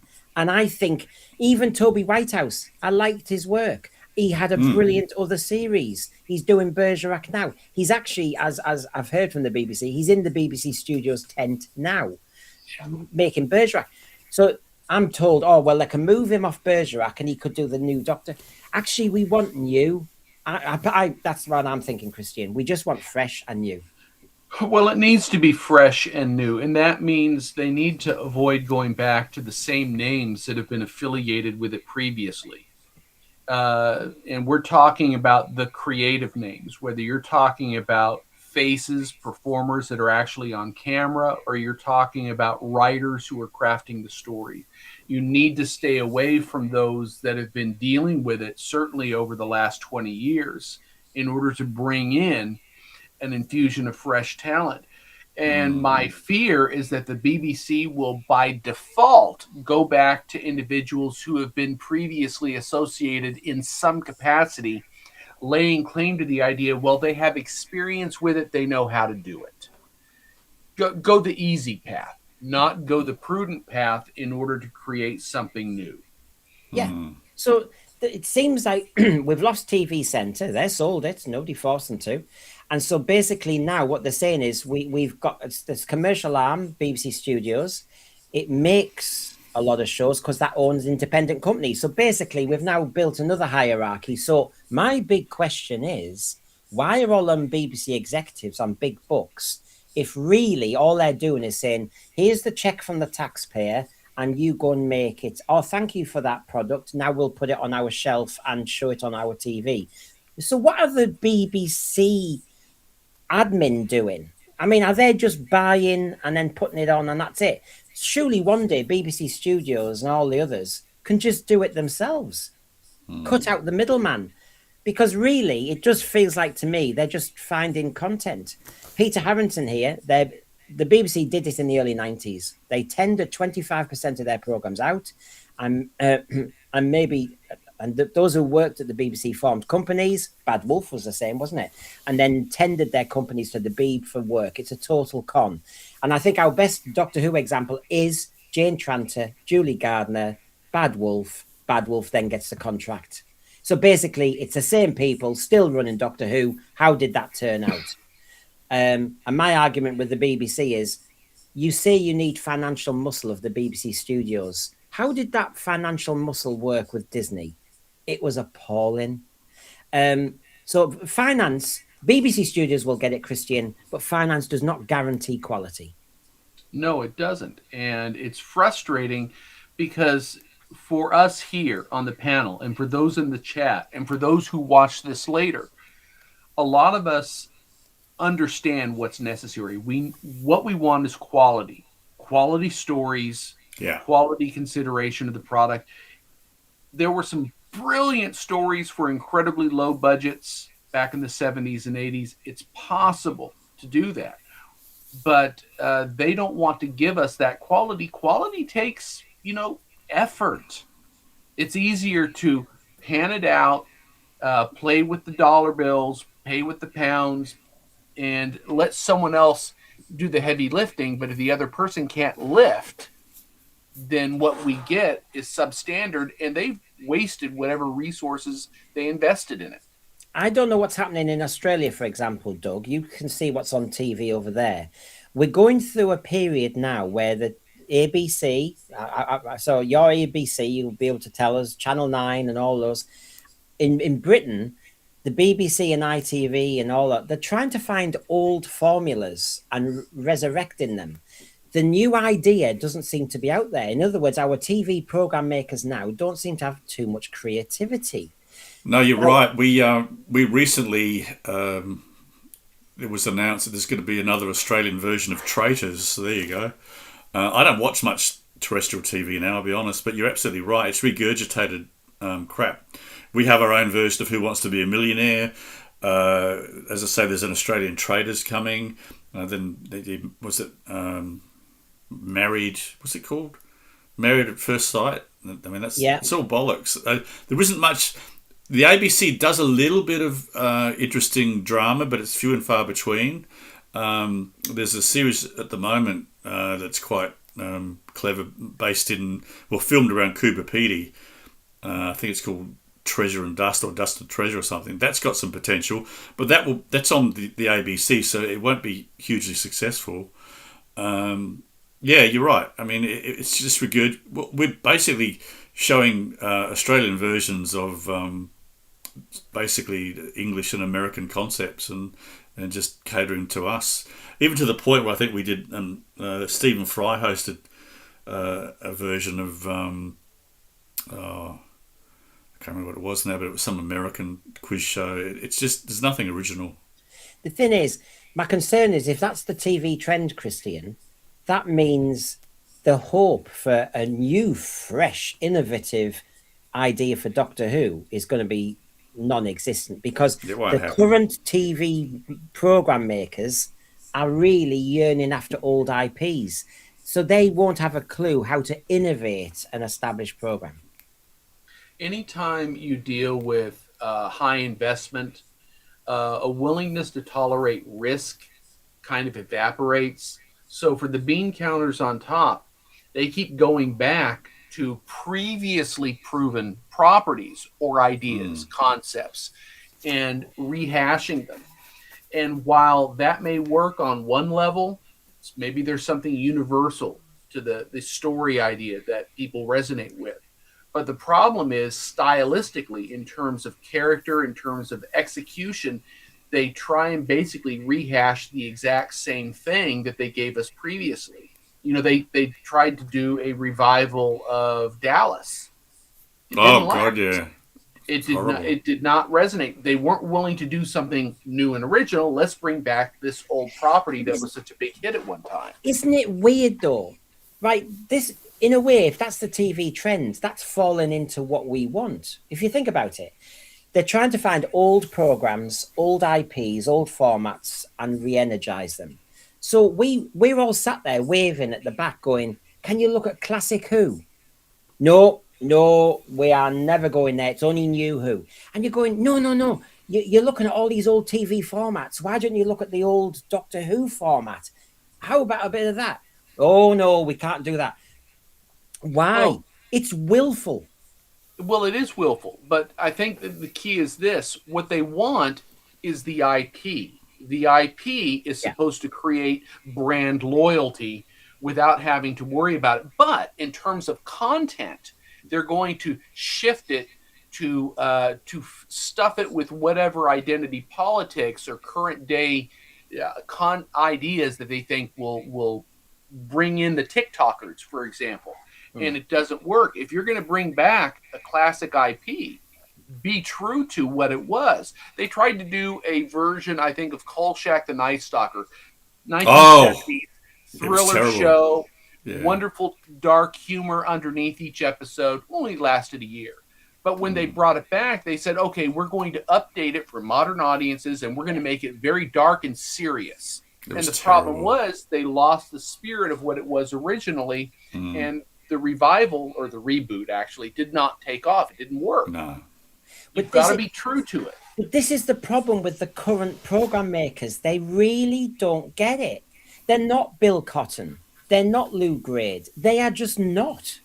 And so basically, they don't have that natural instinct embedded from being some theatrical impresario or something. They really don't. And so... And the BBC is no longer that amazing talent pool of TV Centre where you really, everything's in one building. And if you're in the BBC canteen, you can come up with a new show. That's gone. And so we're now lost where everything's in separate entities everywhere. And people are sat there, bum-ba-dum-ba-dum, I need an old IP. Oh, and they're doing this. And then their philosophy, though, as you've just said, Christian, is, I like that old idea, but we will almost be puritanical. We'll revise it. We'll modernize it. We'll change it. And they put that on it and kill it stone dead. Because classic Doctor Who, you've got an established figure. Yes, there is a Perils of Pauline companion. Get on with it. But no, we need to equalize that relationship. No, we need to do this. Oh, I think we need to see the viewpoint of the alien. Oh, I think we need... They impose their ideology and they kill it every bloody time. Rescoring here, the woke, or for want of a better descriptor, thrust of the storylines in so many IPs is simply willful cultural vandalism. Heroes and heroism are being destroyed and belittled on purpose. So don't bring it back. How many times do we say this about Doctor Who? Slag big guy. There you go. Are you related to Slither? The first thing they need to do is fire anyone remotely has any connection to woke, right, or agenda in the BBC. So we still have people who are not happy about that risk of what might be to come. So yeah, I will continue with this. Now, on the BBC tender, I was never one of those going, because the Doctor Who's gone to tender, that means there's something crazy about the BBC. No, it's actually part of the charter. So we found out further ones. Strictly Come Dancing will be put out to tender by the BBC next year, and the bosses are hoping production will remain the same. You'd think if they're the bosses, they'd make sure it did. But this is what worries me. The BBC executives are claiming they don't have that power. You go, You write the contract. You hold a massive check. And before you hand that check over for somebody else to make it, because you can't anymore, you say the doctor's mail, you set conditions. And yes, they could still, when they get the contract, break that contract. But they'd be stupid, because that means they're never going to get it up refreshed, are they? Or renewed. So you're going to follow the contract. But they think they haven't got the power. But the trouble is, Doctor Who's in a worse situation, Doug and Christian. So on the right there, you see everything on the BBC has been put out to tender by 2030. They've put Silent Witness out today. And as you can see, there's a quote there. The tendering of returning series forms part of the chart and agreement requirement to open up more of the BBC's TV programmes to competition following the launch of the BBC's Compete or Compare strategy in 2014. The snag is Silent Witness is already, has always been in production. So it's not in hiatus. So basically, the invitation to tender can go out. They don't have to say too much. It's almost like a continuation on. Then there'll be a new series with a new person, whoever wins, and you won't see a gap. It's the same with Strictly because they're in production. Doctor Who's not in production, and whose fault is that? Do we blame Disney, RTD, Bad Wolf? But it's not in production, and because it's not in production, that invitation to tender is more complicated, therefore it takes longer, and we're in the mess we're in. Whose fault's that, Christian? Well, we know that it's the fault of the BBC. They needed to oversee RTD. They needed to oversee the relationship with Disney. They didn't. They did not follow up at the time they needed to. Now they are stuck with this break, this hiatus, and the question of whether or how to revive or reboot the property if they want to continue it in the future. And that means whoever comes in has to deal with all the baggage that's been created the last 10 years. That's a lot of baggage to try and unload. And Doug, we're going through new series all the time. I mean, they're not lasting. And so when you've got a long-lasting show like Doctor Who, just don't hurt it, don't damage it. I was arguing with somebody at the BBC yesterday saying Silent Witness is not in a perilous position because the producers have always been canny. Do you know what? The producer of Silent Witness makes Silent Witness the audience recognize. Why is it that Doctor Who producers make Doctor Who that's not recognizable? And that's where the problem's been. You haven't given us the formula. It's very much I must admit, I'm quite surprised Silent Witness is still going. Must have been 20 plus years now. Yeah. People still watch it, but I sort of tuned out 10 years ago. But I get your point, and I think the problem is people are trying to put their stamp on Doctor Who. That's fine, but you've got to still make it Doctor Who. I mean, back in the early days, in the 70s, the Hinchcliffe era, he put his own stamp on it, but it was still Doctor Who. But what they do now, it's all about ego, I think. They're putting their stamp on it, but they want to radically change it and say, this is what I did, look how fabulous I am. It's not become the show that it's supposed to be. The difference was, when you mentioned Philip Hinchcliffe, is Philip Hinchcliffe thought, I'm making Doctor Who, so he made it the best he could. That's exactly right. He didn't go into the job going, right, it's Doctor Who, but it needs to be changed because of the modern times we're in the 70s, so I need to do this and need... No, he actually didn't change, therefore he got sacked, let's face it, because his was so bloody... Do you know what? It's only the BBC that could sack somebody and move him on because he's so good. I know. I mean, you know, I honestly, it makes no sense at all that one of our best Doctor Who producers he wasn't sacked, he was moved to Target. Yeah, moved sideways. Yeah, he's moved, and Target was actually a great series, by the way. Did you ever see it? Was Target? Good. Yeah, it was good. Patrick Mower, wasn't it? Yeah. Yeah, who ended up in Emmerdale. I think I saw that one. It's good. Peter Harrington, BBC is just management today. Yeah. The artistic, creative side is lost through what it was before. It may have been a factory of sorts when I was a kid, but it certainly made a damn good product. And I think having all the talent in one building, I mean, they've decided to sell it on because they think it was old-fashioned and modern trends. But by following the modern trends, you've lost that amazing thing that you can't put money on, which is all the talents in one place. So you always heard stories. Remember that Tales of the TV Centre? There was a documentary and some of our Doctor Who alumni were in it. Janet Fielding were talking about you could go to the BBC canteen and you had somebody from Tomorrow's World, somebody from Top of the Pops. And sometimes you had producers sat there and they would talk about new ideas. But now they're not all in the same building and they're all on the computer. You have lost that. So while they made money out of selling those studios because they needed to be modern, they have lost something that nobody else had. And I think that was short term. Well, you get a degree of what I call in-house creative pollinization because you've got all the talent in that one space and people at different levels are communicating. Once you outsource the talent, there's a problem because that means you are going to have a harder time practicing oversight. And I get the sense that what they got into the practice of, particularly with Bad Wolf, was ideologically we're on the same path, we're going in the same direction, so I'm going to outsource it to you and trust that you'll give us what we want, and there won't be any feedback. Yeah, that's what I'm hearing from the BBC, that they're saying you don't understand that that's how it is. We have little control. Once you've passed that contract on to an independent company like BBC Studios, they make the version of Doctor Who they make.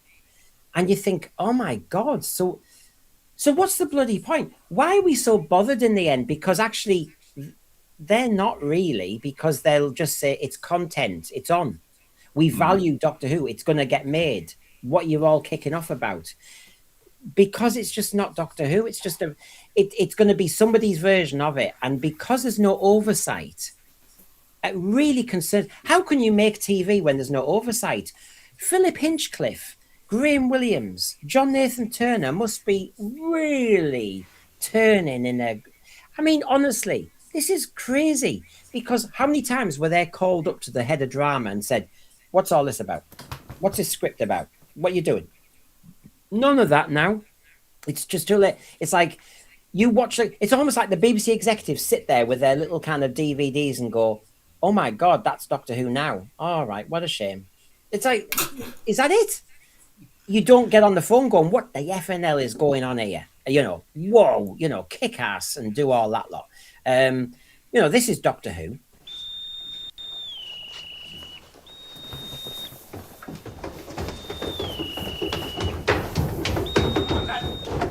I'll catch you up! They're going aloft. The rigging's no place for a coward like me. Now where? To find Tegan, if you're... Did you manage to find out anything about the race? Well, can't we go back to the TARDIS? Yes, when we found Tegan. One of the crew going aloft. It sometimes affects them that way, especially when it's the first time. Wetsuits doing in an Edwardian sailing ship. Isn't it always dark? Well, it's that I expected it to be daylight. Maybe this will tell us where we are. Doesn't make a lot of sense. It looks like the position of marker boys. Mr. Mate, we will look at our competitors, please. Aye, sir. Electronics on an Edwardian racing yacht. Look at the screen. We're not on a yacht, we're on a ship. A spaceship.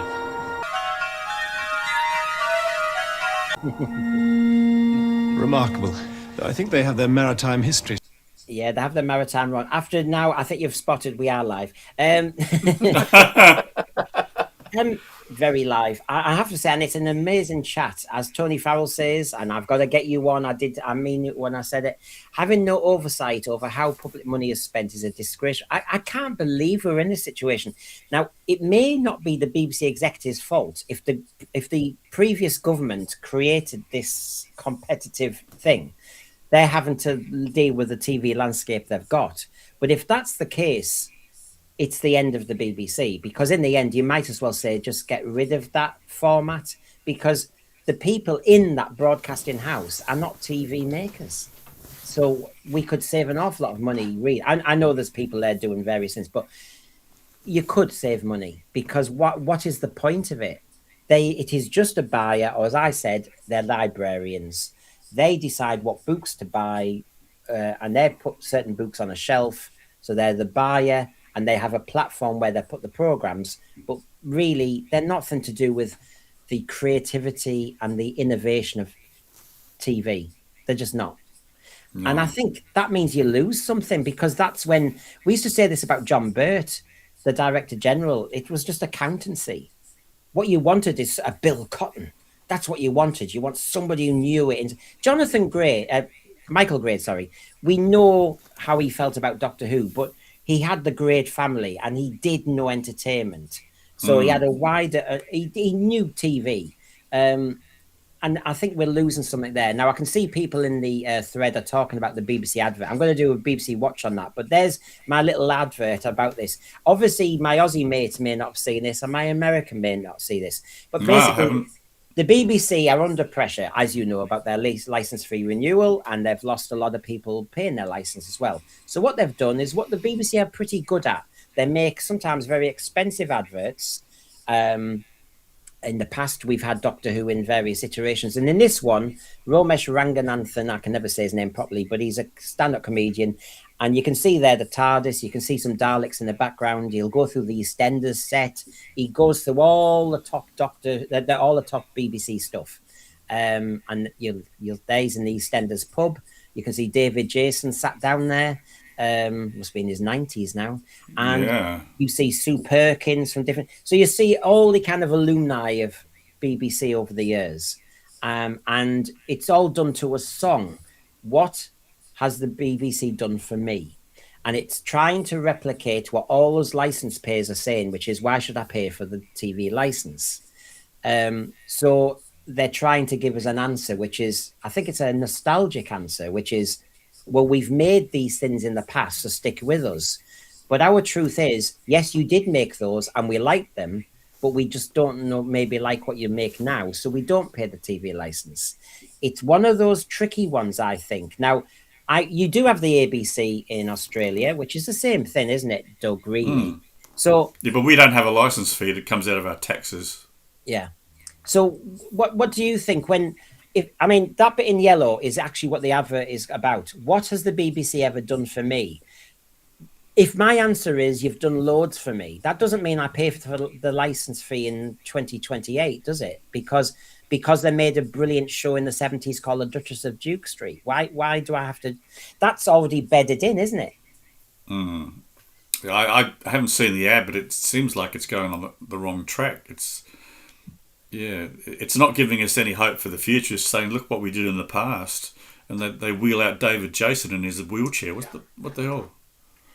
Yeah, I mean, I can tell with your American head on, you will go, what, you pay for these?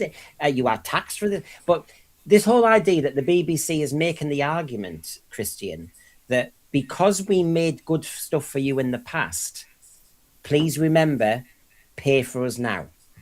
Oh, yeah. Well, wouldn't it be a little bit like me as a teacher going in and saying, hey, I was doing great work in the classroom 20 years ago. I want you to continue paying for me monthly for the next 20 years. I'll pop in once in a while to hand in a lesson for you to maybe use with some of the kids. I'm worth it. I'm sorry. You can't come in with that attitude. The reality is, in entertainment, it's what have you done for me lately? And the BBC hasn't done anything for us lately other than disappoint us. How many marriages can you imagine when you're married and you say to your wife or husband and you say, what have I done for you? and you're having a very rocky patch. The marriage is dead, but you're saying, but we had some good holidays and those early years. That's what I did for you. And you go, no, in the present, though, this stinks. Goodbye.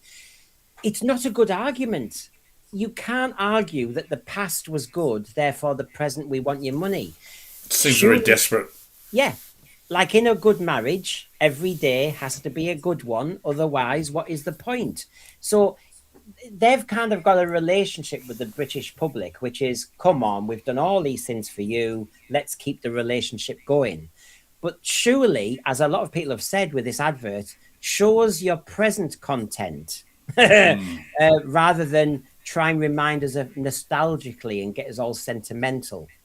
You see what I mean? I think that's the tricky thing. So everybody's fascinated that these Dalek appearances was really, is that in the contract that we just see the Daleks for a few seconds? That's tick off for this year, you know? But isn't it funny that they probably thought, they all sit in a room and plan these things, these adverts. And when they said, well, we need to show Doctor Who, but it's not on the air. We could show Capaldi. No, because that means he's male. No, don't do that. We could show the fugitive Doctor or Jodie. No, don't do that because then that'll get people angry. And so in the end, they can't show any Doctor. So all they do is show a Dalek. And I think we've been dumbed down in a way because Doctor Who is represented in these clips by just Daleks and the TARDIS because they daren't admit to us what they've done to the Doctor. Oh, now I'm having visions of them deciding they're going to have a Dalek doctor. But it shows their mental quandary because they will not admit, I'm sure, they will never admit that some of the things that happened under Chibnall, etc., were mistakes. So we are stuck with the gender fluid Doctor. We are stuck with all these things, right? So, but when it comes to advertising and trying to get people to give their money in the license fee, they play it safe and just shows a Dalek and a TARDIS. They do not show us a male or female Doctor because they know it will split the audience now. Well, that's going to be the very thing that stymies them when they try and do a continuation of the show once the tender is responded to, because we know the majority of the fans want the traditional Doctor that we saw during the classic run. We know that the BBC politically is predisposed not to give us that. That's the one thing they cannot allow themselves to give the fans or the general viewing public. So I don't know what they're going to do. And yet we've all said, I mean, even their own satirists have said in Dead Ringers that Doctor Who just died of cringe, that it regenerated into Billy Piper for clicks. This is their dialogue. It was woke, touchy-feely Doctor, power of unearned sentimentality in the script, hallmark hardness of your empty platitudes, lazily written mawkishness. This is BBC paid employees called satirists on their channel slagging off Doctor Who. That's the problem. And don't all look at us, everybody, saying, oh, you say woke too much, or you say this. Just look at BBC employees saying it about their own product. That is where it's gone wrong. So I'm fascinated where we're heading, because I am hopeful in some ways, but in another way, Doug, if I look at that advert closely, they daren't admit what Doctor Who is. They've actually bottled it by just showing us. I can't see how it's going to work. I hope I'm wrong, but if they bring it back, or when they bring it back, there's no point aiming at the fans, because the fans aren't going to make it successful again. They need to get the general public involved again. So how are they going to do that? It's a joke at the moment. It's either a joke or nobody remembers it. So they have to come up with something like they did in 2005 that somehow gets people enthused again. The fans will watch and the fans will bolster it. But if it's aimed at fans alone, it's not going to be successful unless they make it really niche. And I'm really at odds to work out how they could do it, because they probably will play it safe, in which case the public won't be interested. Maybe they can do some stunt casting and hire an actor that everybody loves or hates, but at least they're aware of. Maybe they can hire a producer that has a track record that will give the show some name value. But I'm really struggling to work out how this can work, unless they can find a way to get your average viewer who probably hasn't watched Doctor Who for 10, 20 years, if at all. Otherwise, I can't see it working, unless they are going to go for some sort of little niche thing that so they can just make their money from merchandising. I think it is seriously worrying, Christian. I really do, because you watch the advert, it gives me a feel-good fact. I'll be honest with you, I like some of these BBC adverts. They're very professionally made, good quality and all the rest of it. But it's nostalgia. And actually, I thought Mark Gatiss told us off for weaponizing nostalgia.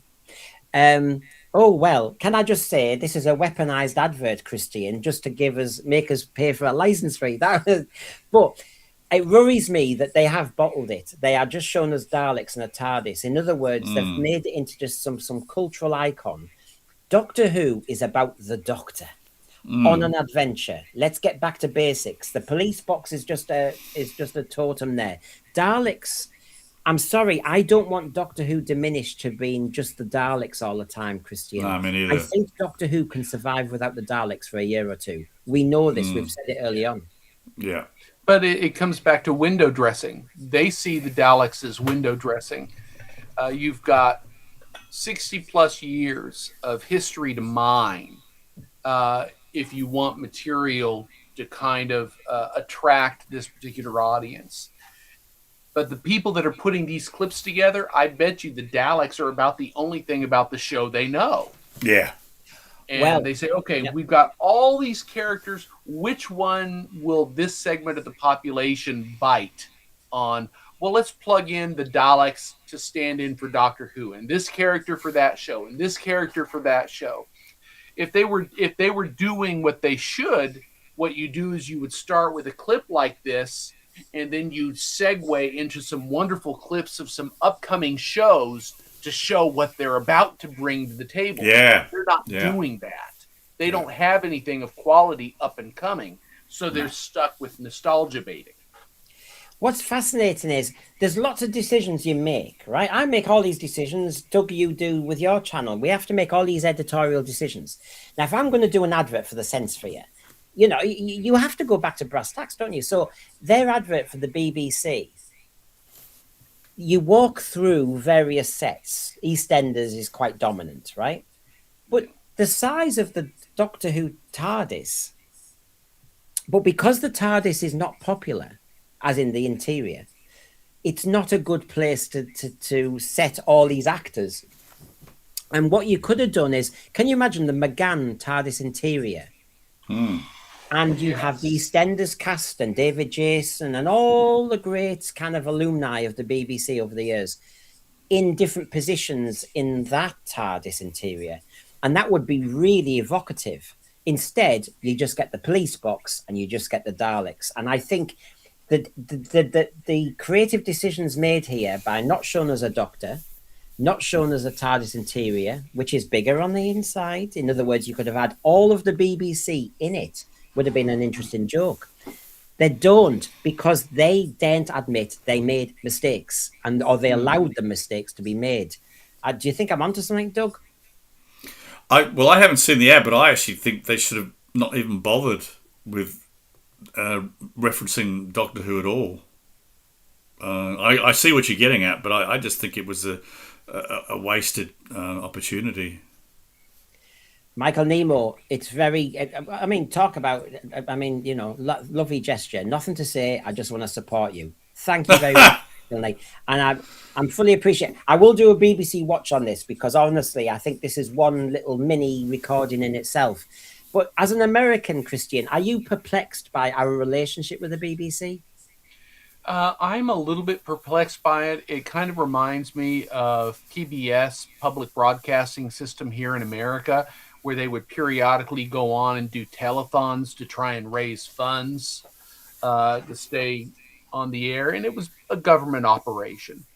But in America, the practice, certainly through traditional television, was commercial television. And that practice forced studios to trim shows that weren't cutting it and to continue shows that were successful.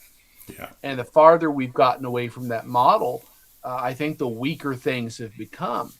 Yeah. So to mandatorily pay a license fee for products that you don't like, I'm sorry, I can't get on board with that. And there's no accountability for it. The one thing that I would stipulate is that if at the BBC your annual salary was predicated on viewing figures and you saw your salary cut year on year on year because you weren't encouraging people to watch it because of the quality of content you were greenlighting, that might curtail the broadcasting of crap, of slop. They're putting out slop. And how can you ask people to pay a license fee if all you're going to give them is slop? I have been happy to pay a license for what I've had in the past, and the access to it. But if you're saying in the future, I want your money to make less good stuff, and to show repeats of the old stuff, why? I've already paid for it once. I want to watch a 70s repeat, say The Good Life or To the Manor Born. Surely my license fee paid for it that year. But why should I pay just to watch a repeat? I'm paying for good new content on the BBC.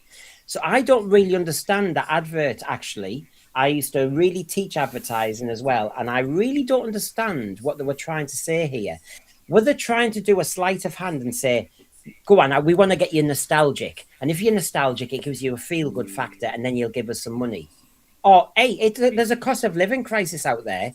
And so if there is a cost of living crisis, there's no emotion. Is this worth paying for is the only question in town.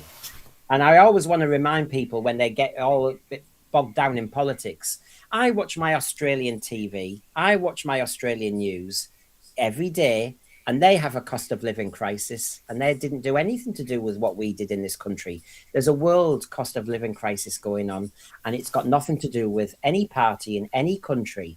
It's a world issue. And I think people need to kind of just look at the news around the world. Oh my God, it wasn't anything to do with our own country at all. Squinty Mint, this is because there's a consultation on media happening now. They are talking about switching off Freeview in 2034. With my internet connection, that means I will only get half definition TV at 3 a.m. I know there's so many changes going on. Now, Sir C's got a quick question for you. Brendan, Doug, Christian, how would you guys fix Doctor Who? Soft reboot, hard reboot, or a long break and no mention of the past? It's a quickie, Go lad. hard. Go hard. Definitely go hard. I've wavered, as you know, Christian, between a hard reboot, just because I think we've had so many things going on. But then all the fans kick back on me saying, no, it's a linear program. But I'm thinking, I know, but no, bugger that. Well, it's linear, but then people will say, I don't want the Timeless Child. It's linear, but I don't want Flux. It's linear, but I don't want this. Well, it's not linear then, is it? If you want to chop bits out. Yeah. But, Christian, in a nutshell, what would you go for? My knee-jerk reaction right now is a hard reboot, only in that it's the only way to omit the last decade of dross that we've been given. But I understand that because you have linear devoted fans, that the smartest approach would probably be a continuation with no reference to the break and build up your audience again over the course of a decade or so before you decide you want to touch on any stories at all that explain the gap between Classic Who and that iteration at that time. So hard reboot is probably the smartest approach, but a gap with no immediate connection to what what happened might be the safest approach. We definitely need a gap, and I think a hard reboot is. But I'm not 100% on board with the linear thing. I keep talking about things like James Bond. Just start it the way they did it in the original idea. Just make him a traveller. Don't even mention Gallifrey or any of that stuff. Just make it interesting and mysterious. And there needs to be some sort of gap. And I think we've got to stop looking backwards. And I think we need to detach ourselves from at least the last 10 years, not even reference it. And then just do a slow release if you want to reveal stuff, but keep it mysterious. I mean, it was called Doctor Who for a reason originally. The title has no meaning anymore. And as Wendy says, will the BBC go down the same road as Sony? You've seen a future show there from me. No physical products, digital only. You will own nothing and be happy. And this is the snag. Because if we suddenly get rid of all our video, well, I already have. If you get rid of all your Blu-rays, if you get rid of everything and just never doing that. Future, and what happens then? And my big question is, Talons of Wen Cheyenne, you might get in the future if you pay the license fee, but it might be a version that they accept. Exactly. And this is the problem. I need to keep my copy. We're all holding on to our unearthly child now for grim life because of what's going on. Absolutely, yeah. But there isn't a chance in hell I will ever trust again anybody else out there with my Doctor Who. I want to own it, especially because they might change it and they might edit it. Remember, Fear Her. Hugh Edwards, they've taken him out. Yeah. Now, it's a funny one, isn't it? It's a serious topic. I don't want to go there. But what I'm saying is, if you start to say, right, well, somebody did something really bad in the past, so we need to take that actor out of a classic program. Or when do you stop? When do you stop? I mean, honestly, I think you just need to kind of accept that people can do bad stuff and the stuff's out there. I just don't think you can cleanse everything. That was a ridiculous knee-jerk reaction anyway. It was stupid. I mean, no one outside of Britain probably knew who he was until the scandal. And it was only his voice, wasn't it? It was his voice in that, but he announced the Queen's death. And so he is already written into history because he was the BBC presenter who announced the death of the Queen. You can't rewrite history. If an American president, oh well, I'm not going there, but you know what I mean. I'll just use the analogy. But if they were a bad person, if somebody who met JFK was a really bad person, it was a historic moment. if Neil Armstrong, in his first interview when he got back to Earth, was talking to, this is history. You can't change it. When Nelson Mandela came out of jail and give his first interview, if that interviewer ended up being a rotter, it still has to be shown that interview because it's history. Yeah. You can't rewrite it. And I don't know why we need to. But there's always this compulsion from individuals who want to control the narrative to overreact and basically burn historical elements to the ground. I keep going back to the concept of ISIS in the Middle East destroying ancient artifacts going back thousands of years because it challenged their worldview. So we're going to eliminate that part of history. I'm looking recently at the Naked Gun movie series with O.J. Simpson, and everyone knows what potential crimes O.J. Simpson was guilty of. Does that mean those films all get shunted into the bin because they were funny films? Yeah. So where do you draw the line? If you decided we're going to go through all of entertainment canon and we're going to omit, we're going to destroy any film or TV show in which any member who was participating on camera or even off camera, their names are in the credit, we're going to wipe that from history, you'd probably end up wiping out 90% of everything that's ever been recorded. Yeah, and it makes no sense. Tony Farrell, if you follow the logic of cleansing things we don't like, you'll end up with nothing, as no one will ever agree. Good point. Yeah. I agree with quite a lot that's been saying. We are all, I mean, as Crimpling says, we're all Doctor Who fans. We're sci-fi fans. As he says, you can't rewrite history, not one line. Isn't that the very point? You can't suddenly, with your BBC iPlayer, suddenly just start changing stuff and editing it just to make it look nicer. That is doing everything against the whole essence of Doctor Who. And yet they've already done it. They can't hear the irony. They can't. David Harding, keep it all. Ignore the stuff that didn't work and move the show forward. Don't number the new Doctor. No appearances by past companions or Doctors. Move the show forward. And there you 100%, go. 100%. So that was our little chat on a little Wednesday with my pals. I hope everybody's enjoyed that. I hope you've had a good time, Christian. We've chewed the cud. Oh yeah, this was great fun.